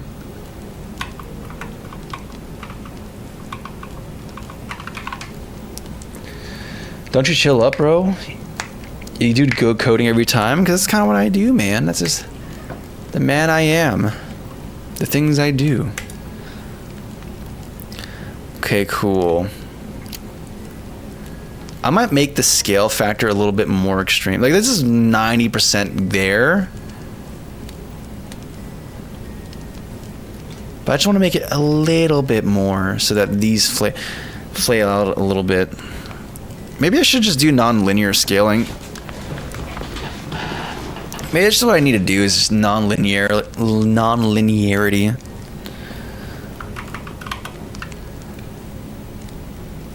Maybe that's just what the doctor ordered.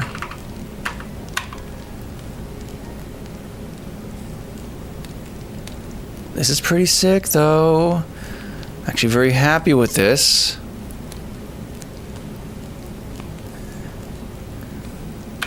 Yeah, so what do I...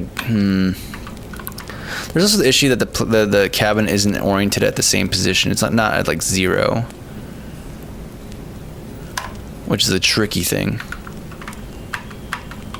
Maybe I should just do that. Instead of having this super extreme... Like, maybe have this guy... Because then the scale is going to be... but it's like linearly exaggerated. Yeah, it's Linux. The Duke.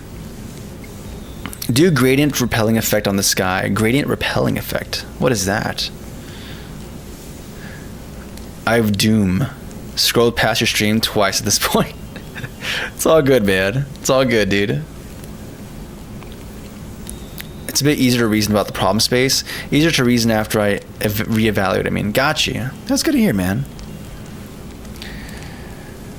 How can you make yourself sit 4 hours to 5 hours straight without burning out? I don't know. This is something that's really fun for me. This is a project that I find interesting and cool. So there's like one. That's like one part of it. I mean, I also do this for work a lot, so it's not. You just build a tolerance. I don't know. I think when you're doing something that interests you a lot, or you have like a vision for, any little thing you do is like an incremental step towards it, and it just makes you want to just keep getting closer and closer to the vision you have in your mind. It's like this gamification. It's kind of like in RuneScape, where it's like every time you grind killing cows, it's like a step towards getting that level so you can finally beat up that bully that's been killing you in game. It's kind of that same thing for me. Also, you are going to cause problems for me in the future. I'm glad we debugged that, though. We're now aware of this. So we have the textures. Should I start making some shaders? That'd be kind of fun. But it looks amusing. It's just Ubuntu with i3.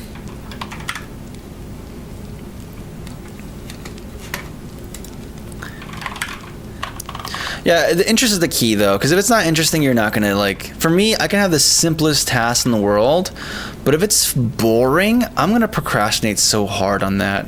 I just don't want to do it, and I'm not gonna be motivated to do it. But it could be a big task that requires a lot of focus for a long time. But if it's super cool to me and it just gets me in that kind of way, dude, I will sit forever.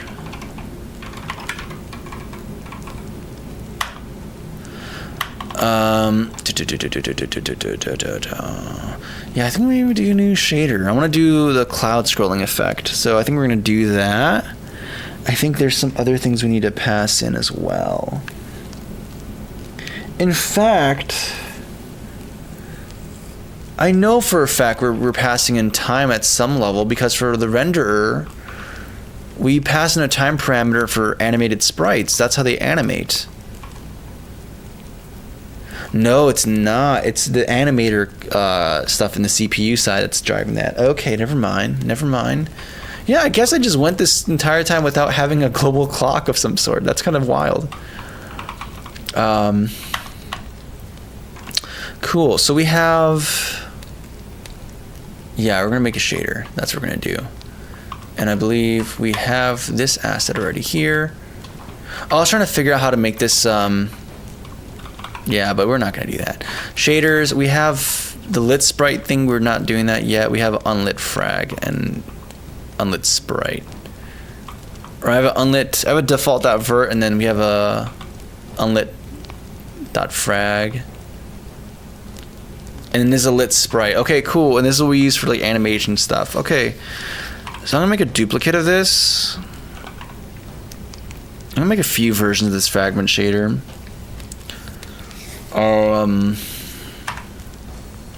Hopefully this like persists across buffers or across Vim, but if not,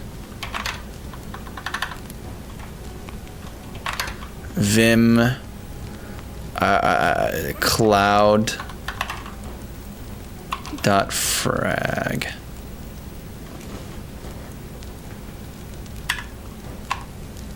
Nope, that's not the right one.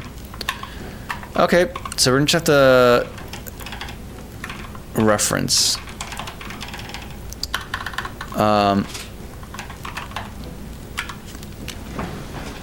And we have a bunch of properties here, but none of them really matter. Oh, maybe they kind of do. Maybe they don't. I don't think they should. They should not, because we're not doing any of this animation. We're not doing any real animations here, except for like some fun UI stuff.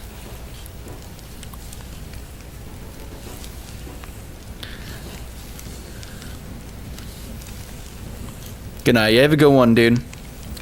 What's up, Rudra? You know, like some projects just always live in your memory and you think about them throughout the day. They're just always loaded into your mind. No, that's really it. That really is it. There's things that are just in your RAM.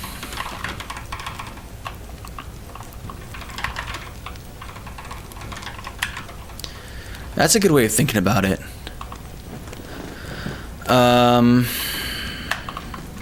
You know what I can do? I can just save this, and then we can just go into here and then type in cloud.fragment. Yeah, and then we can just yoink all the stuff I want and throw it in here. I don't think we're gonna do any animation though, if I'm gonna be real with you. Or I guess it just doesn't matter. Yeah, we're not doing any of this lit stuff yet. And in fact, I don't think I even...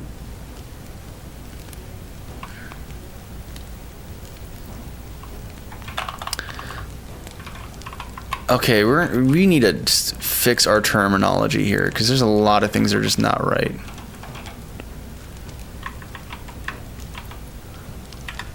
So we have a simple unlit fragment shader here, and that's kind of largely what we're going to be using for our cloud. Because the clouds are not going to be animated. There we go. So you have our position, you have a UV, normal, that's all we really need. And then for the clouds, all we're going to be doing is going to be offsetting the UV by a little bit. So we're going to be doing... We also need a time parameter. That's what I'm realizing we need. In, what, float? And then we can do like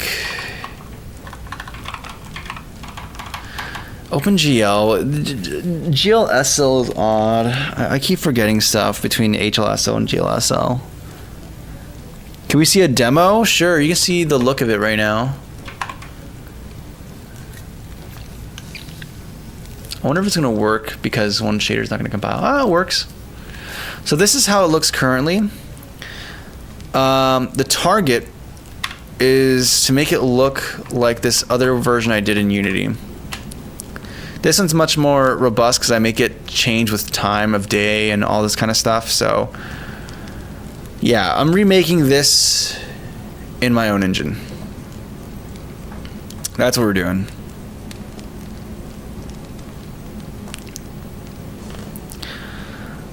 Pawan, that's what we're doing right now.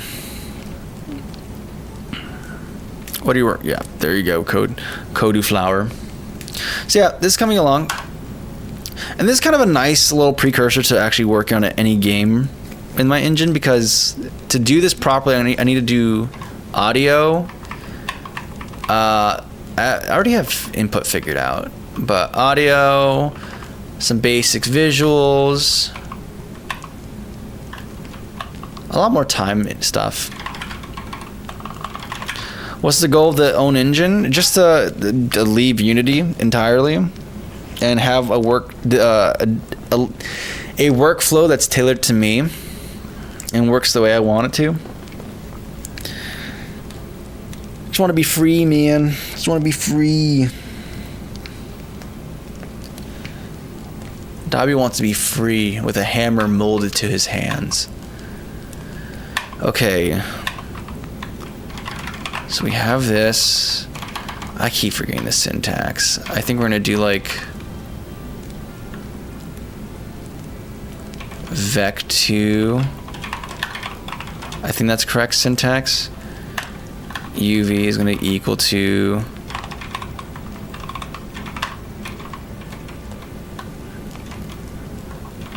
vec2.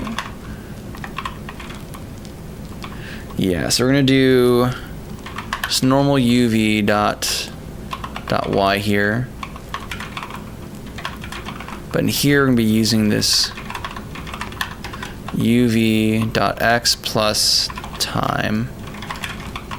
And that's what we're going to be using here.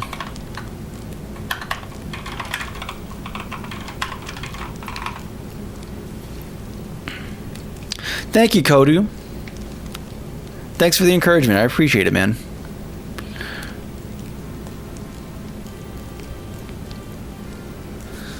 Oh my goodness. I went to the gym today. And so part of the reason I wanted to revive my finish Riven Done. So this is like a task management application I made, or am working on, a TUI based one. And the reason I want to revive it is because I want to make an application for tracking my workout that is like a TUI for that. Because my phone, I have a bash, I have a bash terminal, or a terminal emulator on my phone. So I can like, and I have like Riven Done cloned on here and stuff. So I could like, it would be so cool to, as I go through my workouts, like just use my TUI to input data and stuff. And then like I could just commit it and pull, so I can like do analysis over here if I want to. Why do any kind of web deving? Why do any kind of backend infrastructure where you just commit to Git and have that be your database? Just mooch off of someone else's. It's kind of what I'm doing with Riven Done too, but yes, big backend developer energy. Oh man, I'm actually very happy with the progress though. This is pretty fast. Aside, like, if you ignore that dumb bug we had, that little simple thing, this has actually turned out pretty quickly. Now the thing I need to add here though, render module, is I need to pass in some parameters. I'm reaching the shaders.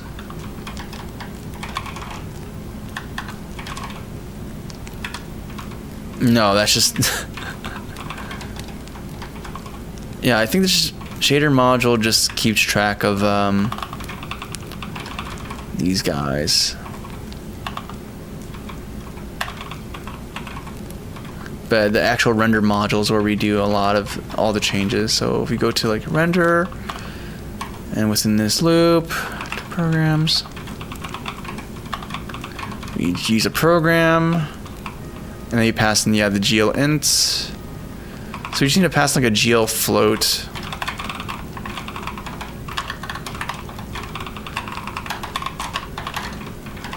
And it's just gonna be called, I really am so bad with naming conventions for shaders because I never made a hard decision on what to do. I have that for the CPU code. Not here though, not for shaders. Shaders are just all over the place. You already know what you need in your custom engine. You can do whatever with it. Exactly, man. I can, like, for this application, I ripped everything I didn't need from the engine to make this, to just work, just do your one job, which is to render this. That's cool. You can't do that with anything off the shelf, or at least without extensive work. Like, I don't know. Like, I can't go into Unreal and be like, get rid of the editor. I just want the player, and I want to manually input. Like, I want to manually just dictate what's in the save or scene file, and that's it. Like, you can't do that, man. You can't do that. So we have a GL float defined here, and then where do we set these properties? Uniform. Yeah, here we go.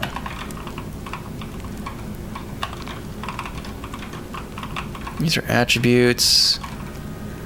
Yeah, GLBind buffer, vertex, attributes, pointer, yep. But no, we're just doing the uniform. For float, time, I think is what I called it. Yeah, I should really call it time underscore location.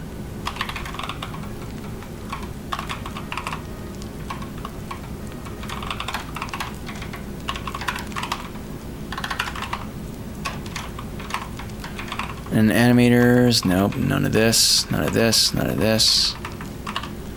Actually, out of curiosity, does animators have its own form of animation states? No.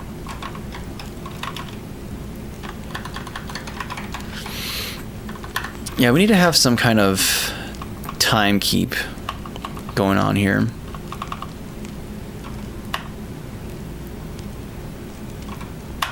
You know what? Screw it. I'm just gonna go to game. Just gonna make a singleton or static thing. Static variable. Why not? Who's gonna stop me? Float global time milliseconds. Who's gonna stop me? You can't stop me. I'm the king of the castle. King of the castle. Actually, you know what? We're gonna be. Oh wait. I do things so weird in this. I design stuff so weird in C++ and C. I do Unity builds, or glob builds or whatever, and I do them in a particular way where I don't have to worry about. Where I end up worrying about ordering quite a bit in dependencies.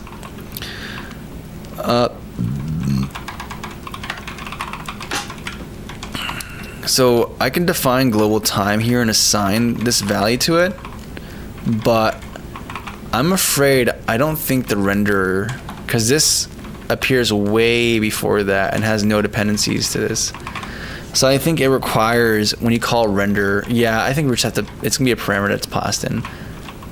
Yeah, the global time is not gonna work for us. Never mind, I am not the king of the castle. I am not the king of the castle. Okay. I might even make a separate struct just to define shader global data, but we'll do that later.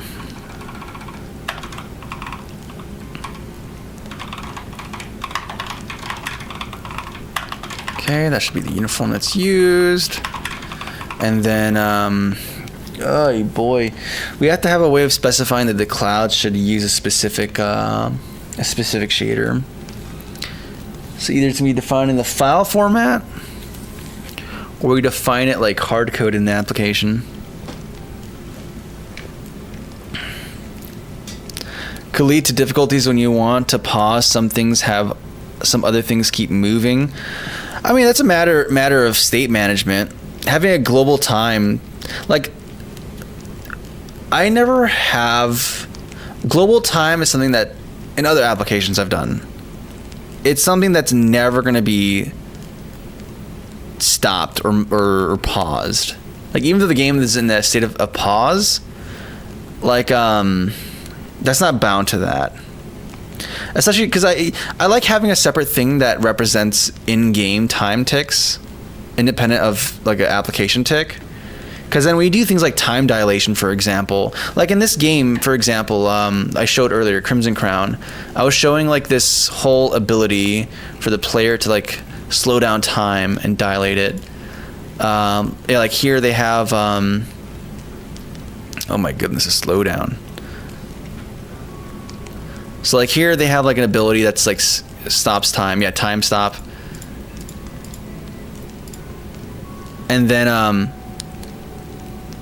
you activate it and things slow down, and it's not a discrete thing either. It's like a very separate thing. But yeah, no, time, I always like have a distinction between game time versus real application time.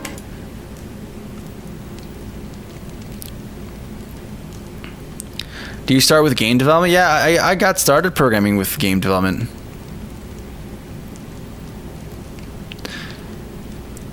Yeah, since like I was in middle school, I started programming. Also, I'm wanting to start developing games, and I'm planning on relying on blueprints. What are your thoughts on the ability to go deep with blueprints?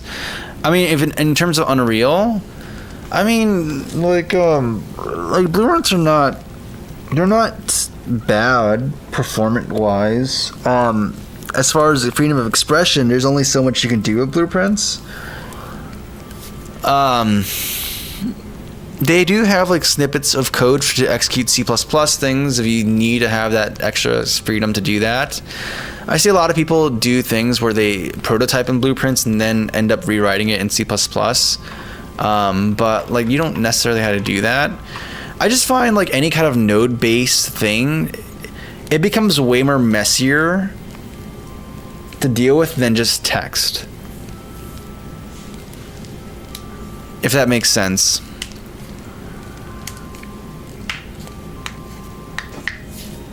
But you can do stuff. Like I've seen people do incredibly like cool things with that, and non-trivial things with it. Especially in the confines of like an engine with Unreal, where like a lot of things are already taken care of for you, then I think it's fine. I think if you're doing like application logic stuff, then there's only so much you can do with it, because blueprints, at least to my knowledge, fundamentally just kind of dictate procedures and changes, whereas the capacity to like model information is very different. But that's like a separate thing. Yeah, I think like even with Unity, like you have a shader graph you can use to write shaders using like point and click stuff, and it's like cool, and it's a cool, nice visual indicator of like how things are working. But even then, even though like it compiles down and it's like equally or very comparably performant just writing your HLSL code directly, for me at least, it's very visually simple and succinct to just look at like this shader. Like I remember doing this for like when we had the Vision Pro, we had to work with the Vision Pro for work, and it only supported shader graph, and like a shader that took like a few lines of code in a fragment shader was just like this huge disgusting mess in shader graph. And like that seems like, if I was a beginner and I'm trying to do something that's not that crazy, but when you have this huge thing, it just feels way more intimidating than just like a few lines of code. But I know it's personal preference, and like at the end of the day, the most important programming language, or the best programming language, is the one that you actually use and work with, because that's what you're gonna get experience with. And if it gets you to do the things you want to do, that's important. I started with GML. Actually, I started with C++, but then I switched really quickly to GameMaker and GameMaker language, and I started with drag and drops first before I went to even GML. So it's not I'm not gonna knock anyone for using blueprints or anything like that.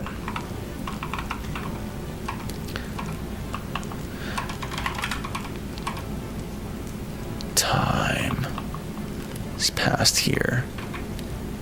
And then within game.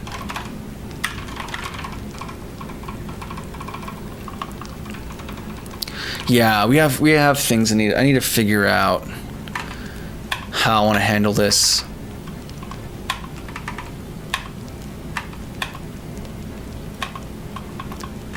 And I need to inspect how my shader API works. Shader modules and how we keep things tracked. Because we have like what? We have a string to a uint binding. Second try being like, hey, we just specify an int for the shader of the object. That seems kind of lame. The simplest thing might be just being like, hey, Just hey buddy, just if it's a cloud texture, if the texture's cloud, we use this shader, and if not, we just use defaults. Kind of jank, kind of wah. And I think I need to make a actual hard decision about how I want to handle this, because that's not going to fly when I start making an actual proper complex game with a lot of different shader instances and whatnot.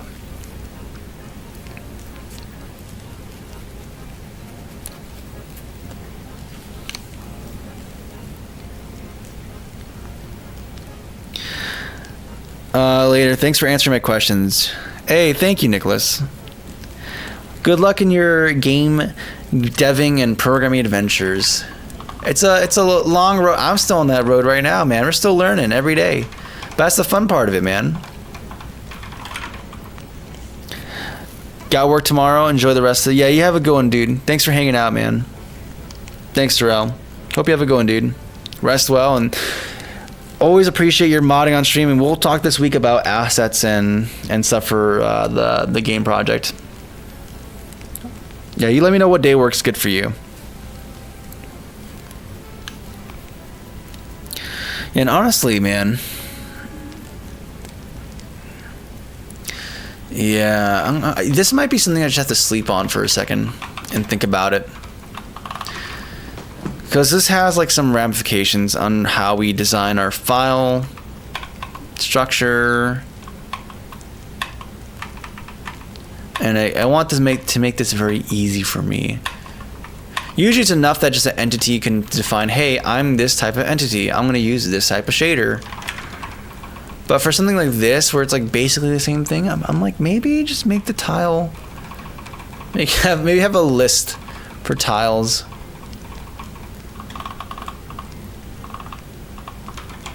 Let me actually look at this. We don't use this creation function though, if I recall correctly. Instead, we use... What do we use? We use... in level... read write, I believe. Yeah, we have this function here for creating a tile, and then register shader, we get just the default here.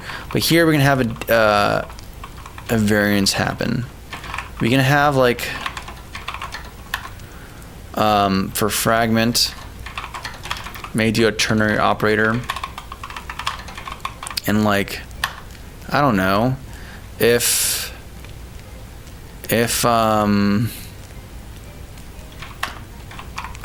where is the texture? Where do we get information about the texture? Texture info.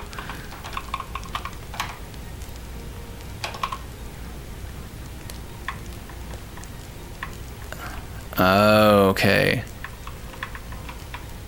So we have the ID and its index, but we don't have its plain text name. Stopping the upside down by coding. It'll likely be Saturday coming up. Oh, for the asset stuff? Oh, brother. Dude, I'm on day 14 of this game, I think. And it's 3 weeks, so it's like what? Okay, that gives me 5 days. It's not a lot of time. I need to get this high density thing out ASAP, Rocky. I'll figure it out. We'll figure it out.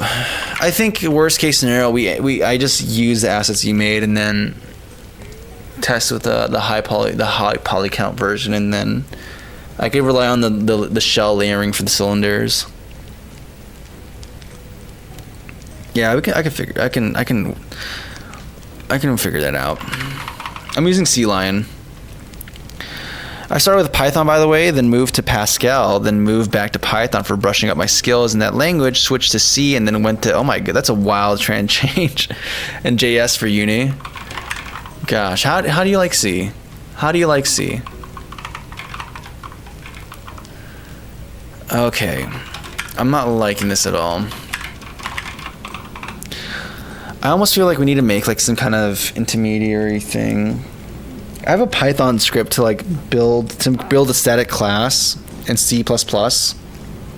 Like, I use a Python to write C++ code and then compile that, so I can like reference textures explicitly by name. It might be worth doing that and getting like the IDs. Yeah, there's something to this to do. Figure out texture selection.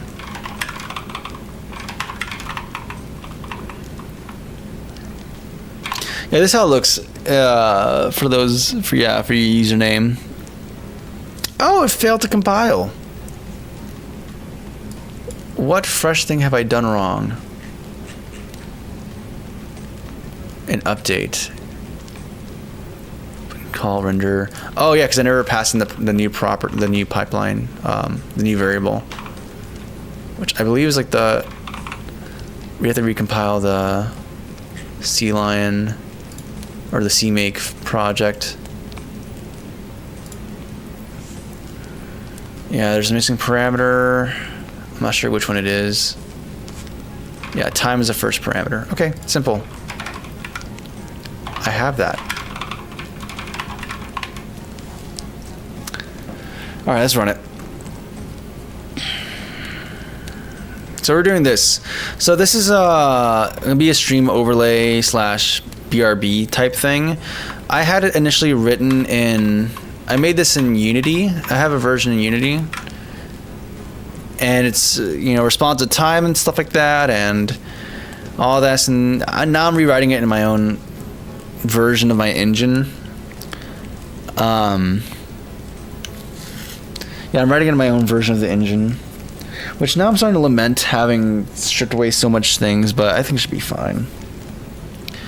So yeah, and this is the first time we're doing it. This is for fun, and I think we're getting, like, for day one, it's pretty easy.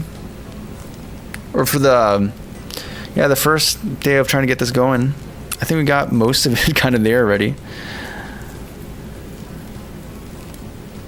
I made a black screen and gave up. Yeah, that's Vulkan. Vulkan does that to you. OpenGL is way faster. You can get a lot of. I think I got like sprites and stuff moving around within like my first day of doing OpenGL. Granted, though, I did this. It was not my first experience. It's weird. I did this in Rust first, and then I was using a library and stuff for that, and then I did it here in C, and that was much more involved, but I still had a lot of the code I can rip from Rust back into my C++ project. Vulkan, though, is crazy. It's like thousands of lines just to get the RGB triangle. It's pretty nuts. It's pretty nuts.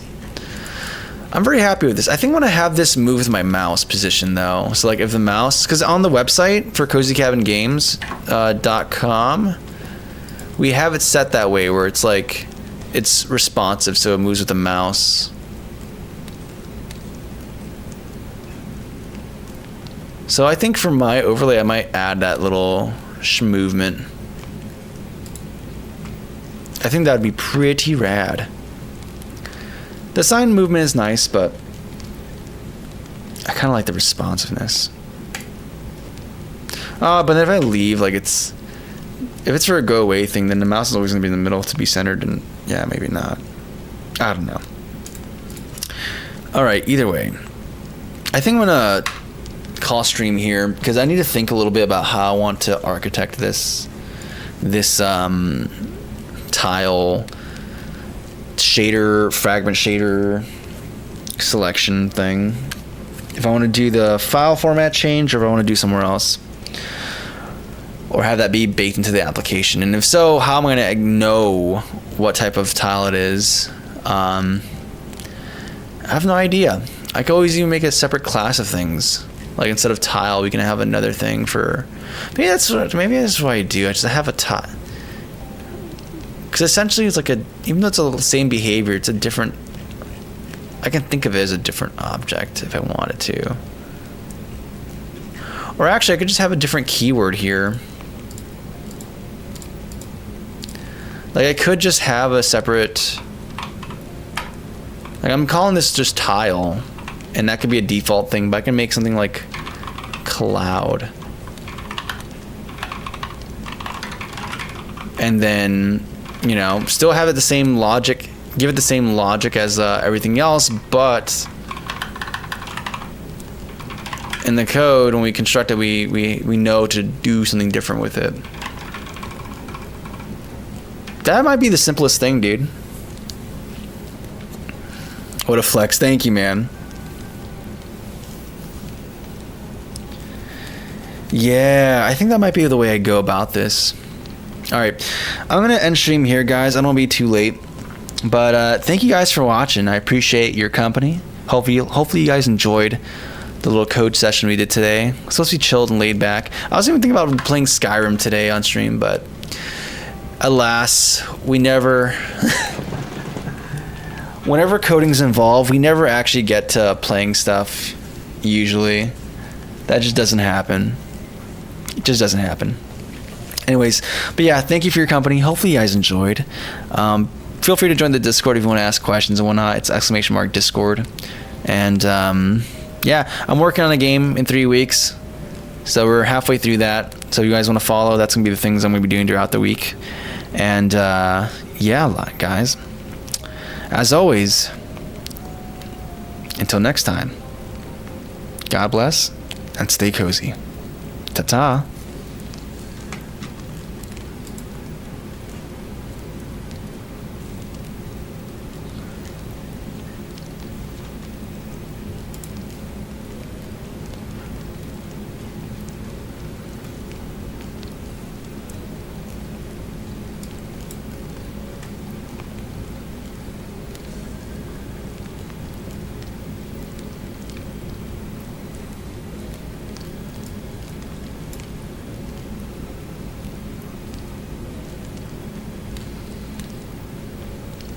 you